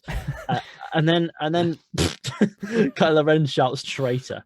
Yeah, I love that. I've got to say, I love his delivery of that. That is with the rage and the absolute, traitor. And he starts punching his wound. He punches his wound. I don't know why he does that. I love it. I guess it's to draw on the pain of it, the Force. Maybe, yeah. That's a bit of a strange moment when he does that. Or is it maybe to keep his intestines from falling out? I don't know. One or the other. I didn't like it either way. I didn't like that. It probably worked, but it'd do more damage. Strange. So there's that, and then there's a duel between Finn and Kylo Ren. Kylo Ren was trained as a Jedi, and now he's being trained as not a Sith, but as like a pseudo Sith, if you will. So he's basically he's a Force user. He's used the Force for all his life. He's used lightsabers all his life, and here he is struggling to take out Finn. Just happens to have a lightsaber on him. They have a bit of a scrap, and this is the part that I don't get. I think, does Finn land a hit or no? Yeah, he hits his shoulder. Yeah, I think he does. Yeah, he does. He lands a hit, but it doesn't do much damage, which is a huge problem with the lightsabers in the entire sequel trilogy. But we'll get onto that in a moment. But so then there's that, and basically, Kylo Ren eventually gets the upper hand and slices Finn upside the back. I'm not having that. I'm sorry. I'm not having that happen. It's an injury that would do a lot more damage than it would kill him. Made it look. Let's not beat around the bush. It would kill him. There's no way he's surviving. I'm not having that. But he did. You want to know why? Because Disney. Finn is a Disney princess. Okay? Yeah, that's true. He is the kind of character who just. I guess they didn't want to kill him off, but at least have him in like a wheelchair or something after that. Like that thing. Just don't do that to him. Just don't maybe have that scene of him slicing him. Don't slice Finn upside the back. Maybe you could have just force pushed him into a tree and knocked him out, and then maybe you could have. Maybe you could have sliced his legs off and just had him in a wheelchair for the rest of the trilogy. I'm not even joking. Maul survived, and he got chopped in half and fell down a pit. Yeah, that's a there we go. Maybe chop Finn in half. I just realized that Maul has lived for like. By the time Rebels comes around, Maul has lived for the best part of 30 years without genitals. Like, you know what? Yeah, yes. I just say as well. Now that you mentioned Finn being chopped and all, I've got this image now of replacing Maul and just showing Finn's face instead of Maul falling down the pit. No! What a disaster! Poor Finn. That would truly be. I think that would have been a good moment in the film. Would have been interesting. Mate, Disney are not chopping anyone in half. No. Just not happening. Imagine if they did a Star Wars musical where people get chopped in half. The only thing they've chopped in half is the prophets, I think. Because Rise of Skywalker, well, I know this is going off on another tangent, but you look at the box office performance of Rise of Skywalker compared to the first one, it's almost half. It's something they chopped in half. It lost a lot of traction, didn't it? Yeah, it did. Yeah, no. So Finn gets a ridiculous injury that he shouldn't have been able to survive, and also the lightsaber doing that would have done more damage than it did in the scene itself. Mm-hmm. Like the lightsaber would have cut him in bits, basically. There's that bit as well when he gets the sort of when it's going into his shoulder and he's going like that. Oh yeah. And apparently he just didn't. Well, he didn't have any sort of like long-term problems from that. The fact that it's like someone's digging like straight into. Oh his yeah, that didn't make shoulder. any sense. That didn't make any sense either. That was like, oh Jesus. Yeah, I don't think he'd be able to use that arm properly again. No, probably not. But I mean, So, apparently he could because Star Wars. But no. Yeah. So then what happens is, Finn's down, and then we get the lightsaber doing the movement part, and then it flies off, and the music kicks in at this point, and think, oh, could this be Luke? And no, it's just Rey there. Obviously, it wouldn't have made sense for Luke to show up, but it makes you think, could it be? Could it really be? For all we know, both of these characters are out for the count, but no, it's just Rey stood there with the lightsaber. She ignites it, and then they have a scrap. Rey's never touched a lightsaber before in her life, besides from maybe one time where she caressed it and gave a force vision. Yeah. And but so now she knows how to duel. And here she is dueling. Apparently, a trained former Jedi. People say that madness. Kylo Ren. The reason that like Finn even got a hit on him was because of the wound he suffered from Chewie's bowcast, but it just that seems a stretch. I know, but also when you think about Darth Vader being a man with no limbs who's been burnt to a crisp with permanent injuries and permanent damage all over him, and he can hold his own against a fully trained Jedi without them landing a single hit. You think, okay, well. So if he can do that, this injury, fresh as it might be, the Force can overcome it. Clearly, I guess the counterpoint to that would be that Kylo Ren has got nowhere near the same Force powers as Darth Vader would have had. I guess that is a counterpoint, but also I feel he'd be more able physically, wouldn't he? I feel like you'd have thought. I feel like Kylo Ren's in a more physically able spot. Oh, absolutely. He's not in the pain that Vader's in, and he's not. That's true. And he's not being tortured by his own suit, and also he does have Skywalker Force ability, so he does have a lot. He does have a strong connection to the Force, and he is quite a strong Force wielder. And Rey is she's never touched a lightsaber before. Why doesn't he use the Force more in the fight? By the way, he doesn't even try and like do any sort of He doesn't. I mean, I guess you could explain that because he's like angry and he's just maybe he's not thinking straight, things like that. When you think about my point is when bringing up Darth Vader is that the injury is not a hindrance. If anything, it would make him stronger because that would feed into his rage. That's why he's punching his wound, because it hurts and it feeds his rage. And it helps him. It makes him stronger, I guess, as tapping into the dark side would. So he shouldn't have any problems dispatching of these amateurs. No. But he struggles to the point where Rey defeats him. Well, Rey does defeat him. I mean, if she wanted to, she probably could have killed him.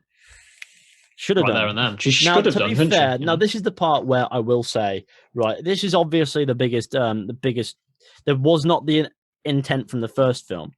But we all know Rey's heritage in the Rise of Skywalker at this point.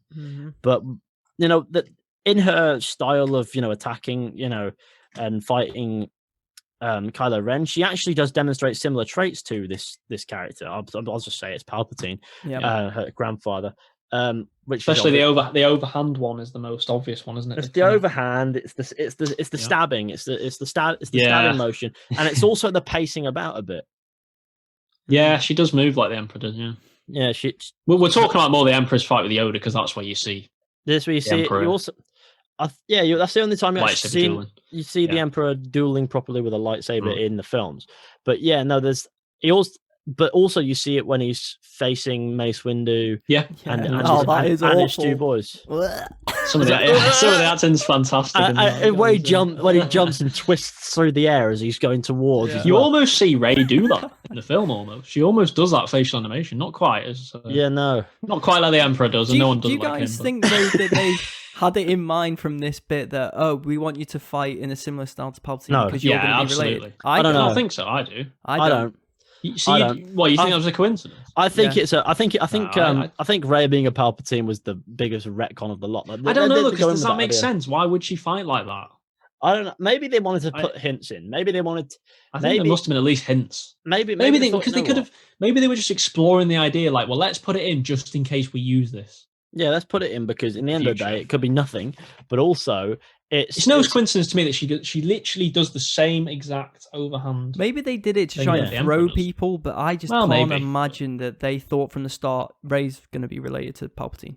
Yeah, I don't know. They went, you know what? Maybe not. But see, See, there's Seems always the strange. flip side to it that Palpatine's never really been one to use his lightsaber. Or True. lightsabers, as it turns out. I think he actually has two. Yeah. But because Palpatine, he kept his lightsabers as an insult to the Jedi more than anything. Like they were there to insult the Jedi rather than anything else. So he didn't really use them, and I guess maybe it's that inexperience where it's just what feels right with the lightsaber. I don't know. Maybe it was the lightsaber taking over, whatever. But in the end of the day, I guess maybe they left it there to maybe hint at it. Maybe Rey was never meant to be a Palpatine, whatever. And then at the end they went, yeah, put it in there. We've got this idea set out now. We can explore it. But I don't know. It doesn't feel like it's delivered that well enough to think, oh, they've had years to plan this. This is the Rise of Skywalker. No, sorry. The Last Jedi was shit. We have to figure something out. That's how that film came across. So we have to really get ourselves out of shit creek now. But no, that scene was and that scene where Rey is dueling Kylo Ren. I think it was pretty. I don't know. It was pretty neat in itself. When you think about it, it was actually pretty absurd. And so Rey defeats Kylo Ren, slashes him upside the face with injuries that you think maybe he wouldn't survive either. To be fair, there's something, he gets slashed upside the face. Surely to Christ, at least remove an eye, maybe have his head cut in half and give us a new villain. I mean, conceivably that could split his face in two. Yeah, exactly. No, not the sequel. Have his face fall. Just slice him in a point, like slice him up, and have his face just slide off, and he just have. We not just had the sequel where he's just got half a face. Why not have that? I mean, he'd be a more scary villain with half a face. It would be. It'd be terrifying. So, well, once again, Disney. Yep. Nope. You have to have your character at least look good. At least they weren't afraid to burn Anakin alive and go, look at him. He was on fire. They probably did that because they had to, though. Well, they had to. Yes, they set up the fact that he'd been burned. I mean, they'd set up that pretty early, but at least they didn't stop and go, wait, hang on a minute. What if we kept Anakin looking decent? Because he's not a bad looking bloke, is he? In the prequels. No, Hayden Christensen is just inexplicably put him in the Darth Vader suit just for the hell of it. Yeah, no, it's just a decision he made. But they didn't hesitate to go and set him on fire. They didn't, no, that's my point. They didn't hesitate to burn go into a crisp. They didn't hesitate to go, hey Hayden, do you like kebabs? No, they went with it. They committed to the fact that Darth Vader is an ugly fucker because he burnt. Yeah, even though again we can point to the fact that there's no way he'd survive. Yeah, I mean, it's just he's literally getting burned alive, and he apparently survived on it. The Force explains a lot. It's a bit of a cop out. The Force explains like everything. Yeah. Essentially. It's a tool that you can use to explain this stuff away. Yeah. That's the entire point of the Force. It's to explain the ridiculous. But I don't think the Force can stop your face from being sliced off by a physical entity if it gets sliced off. Well, the Force certainly can't help Finn because he's not a Force user either. You say that. People hinted that he was. The Rise of fucking Skywalker. Yeah, but again, well, I know. I remember people hinting that he would be a Force user, but he's not. Oh yeah, there's no way. He's not a Force user because he doesn't use the Force. No. It's that simple. It's that ship there. That is the ship with the beacon thing on it. How do you know? I can feel it. Are you a Force user? No. So you're wrong. Why was that? I don't understand. So that scene happens. Kylo Ren gets defeated. The Millennium Falcon shows up and they grab Finn. They take Finn aboard the ship and then they disappear and leave Kylo Ren on this planet. Does Kylo Ren escape in time? Like, how does Kylo Ren escape in time? We know he lives. We know he gets off the planet, but how? Again, we don't know. No idea. Just Good apparently question. Survives. Because that planet blows up. The Force, I guess. Again, like you say, the Force just keeps him alive. As they're flying off, the planet goes kaboom, and apparently Phasma's alive, but is where? No idea. Captain Phasma is unbreakable. Oh God. No, I do find it a bit absurd, but then that's done and dusted, I guess. Fair enough. I guess it's over. They go back to the Resistance base. The Falcon opens. There's no Han. Leia stood there. There's like the morning scene, isn't there? Yeah. Makes eye contact with Rey. Obviously Poe gets Finn, and the big bunch of medics show up. I don't know where Chewbacca goes. I think he follows them or something. So then Rey and Leia have never met, and they just have a hug about it. They have a moment. They have a moment. And they go, "Oh yes, hug time." Well, it's kind of like mourning Han, I guess, as well, isn't it? It's like, oh, sorry, Han's dad, sort of thing. Yeah, I guess so. But also, you might catch COVID, so I'm not sure. Not sure about that one. I couldn't deal with it. No, but no, that happens. That happens, and I guess is that the end of the film? That part? Yeah, pretty much. I don't think there's much of. That's it. Oh yeah, then there's the Luke. Of course, then there's the Luke scene. I forgot about the Luke scene because it was that forgettable. Because it's just the very end of the film. Yeah. So then we have the Luke scene. But it was kind of a good setup, though. It's just if you watch this, when we have to remember. We first watched this without knowing what happened later on. So if you're watching that scene, you're like, "Oh, that's a nice like kind of cliffhanger. What's he gonna do?" Sort of thing. But when you know what's happened later on, you know what happens in the first 10 seconds of the film when he just throws us over. It's just pain. It's just they threw away a key moment like that would have been great for the plot for a cheap laugh is what they did. Yep. So no, we have the moment where Rey and Chewbacca and is it R2D2 on the who has woken up and revealed the location of Luke Skywalker all of a sudden because he had it. And so this MacGuffin we've been chasing the entire time has been under our noses. Yeah. And I think, okay, well, fair enough. Maybe this could be the opening 15 minutes. So then Rey gets on the Millennium Falcon and flies with the boys to this planet that is basically sea with an island. Lands, walks up these steps, comes across he's stood there looking out with a hood up for some reason, looking dramatic. I don't know why he's doing that. He's just that's my dog. I apologize. He's just there. Good. He's just there, and he's like, oh, it's just. I don't know. He also doesn't look. He's waiting for this moment. He's been waiting for 30 years.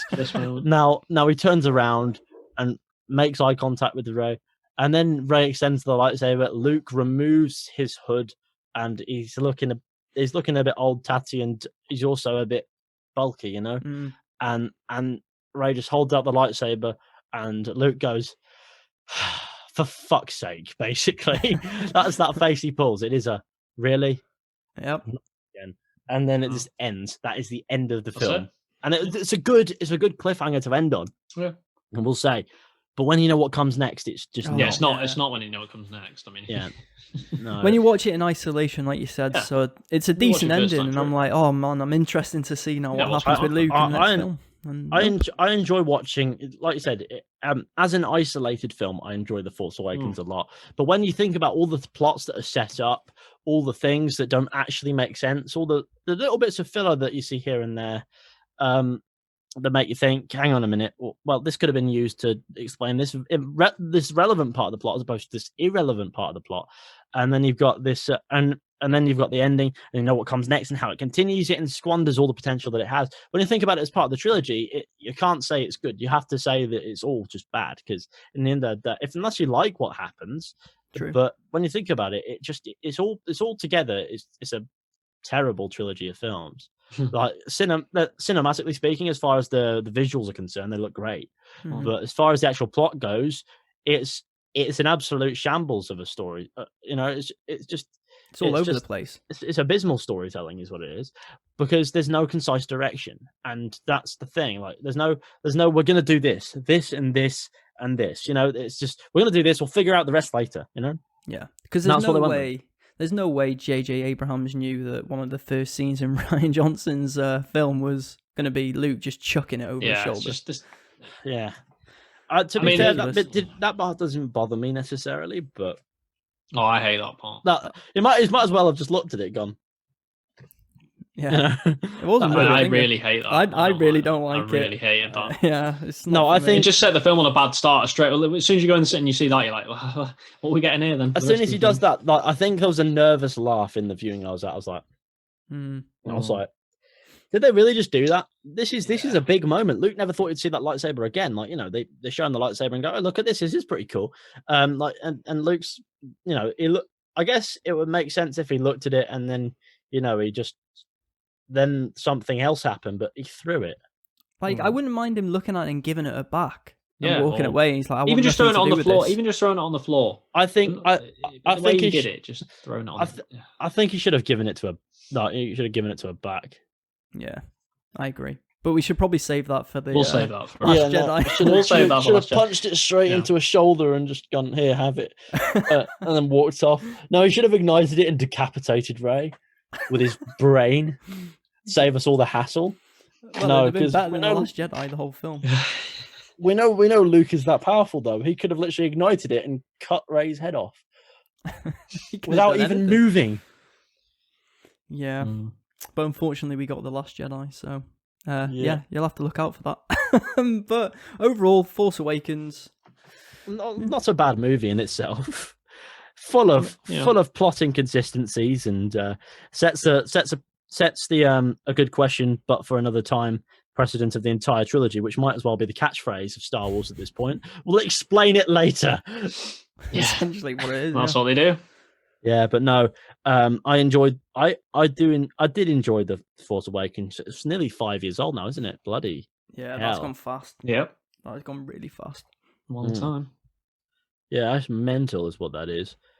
But no, it is. It's a fun film. Sets up the new trilogy that then shits on it. But yeah. Otherwise, can't really complain about the film itself. There's a lot of the film does that's good.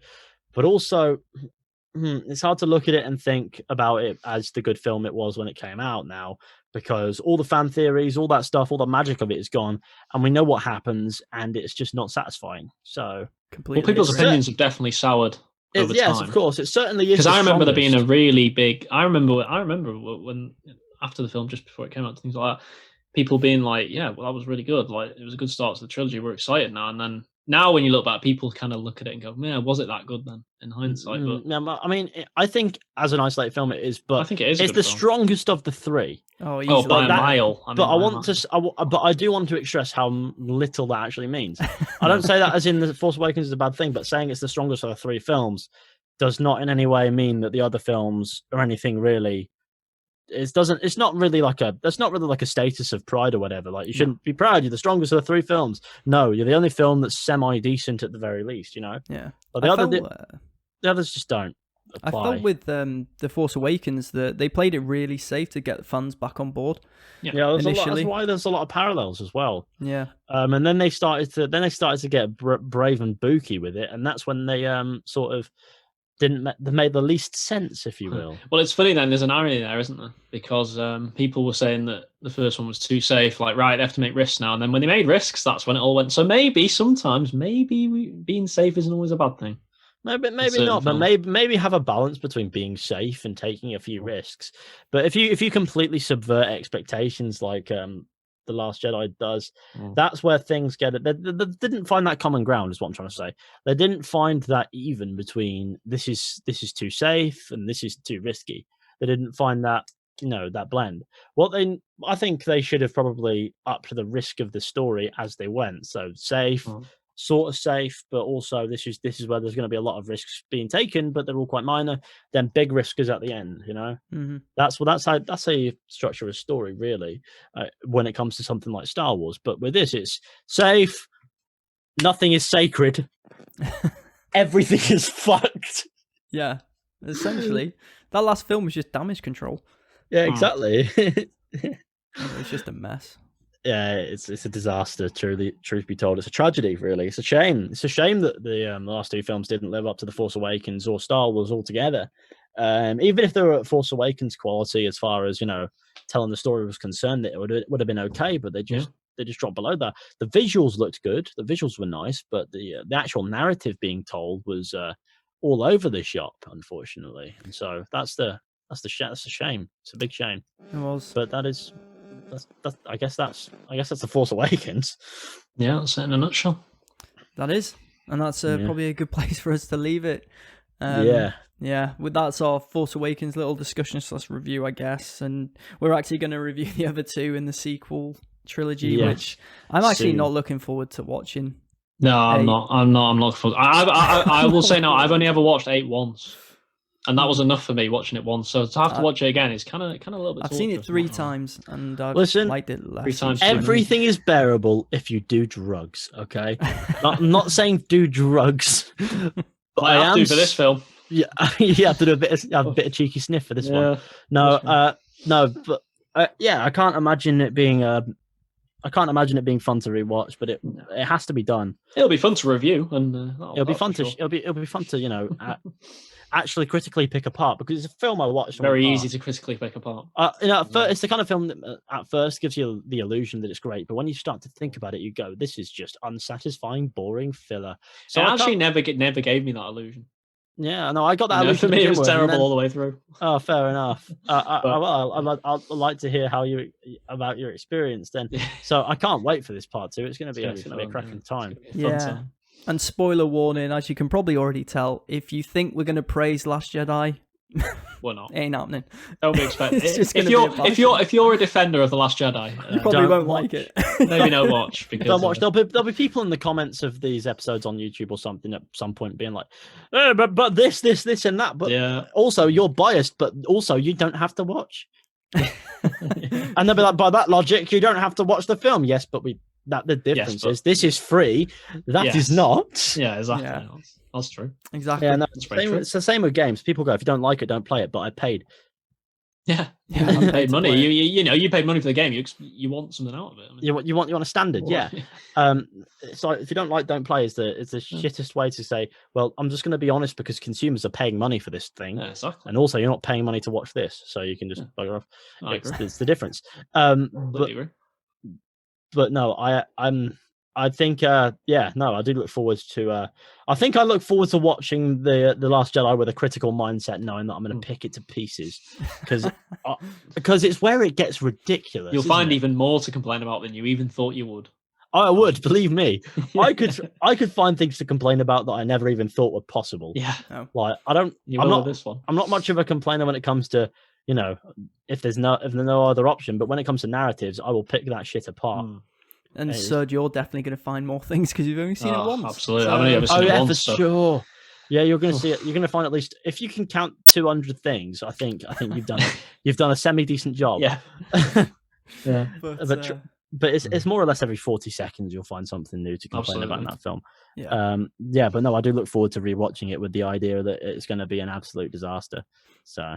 Yeah, and we look forward to discussing that, which will be coming soon. Whenever we'll decide whenever off the pod, I'm sure. But that does bring an end to this Star Wars review, Force Awakens review, and Fishy's double fingers. Yeah, finger guns. Guns. There you go. But cool beans. Where can people find you, Fishy, on social media? They can find me on Twitter at EJ Woodgates, and they can find me on Instagram at Fishy with 2 E's on the end. So FIZHYEE. And EJ Woodgates on Twitter is EJWOODGATES. As for YouTube, you can find me at Fishy, which is FIZHY. Lovely stuff. And we'll put all his links in the description below, so definitely go and check them out. And where can people find you, Sud? Yeah, for me, it's just on Twitter, so it's at David10Spud. And I'm on Twitter and Instagram at LEL3Ds add a 90 for Instagram. Yep, as I said before, everything I've just mentioned will be linked in the description below, so definitely check them out. Thanks for joining us again, Fishy, and we look forward to having you on for part 2 of the sequel trilogy. Oh yeah, no worries. I look forward to this. It's going to be a cracking time. It will be. Yeah. Oh, yeah. So it's going to be ace. It will be. But have a good week, guys, and we'll talk again soon. Bye. Yes. Bye-bye. Bye, guys.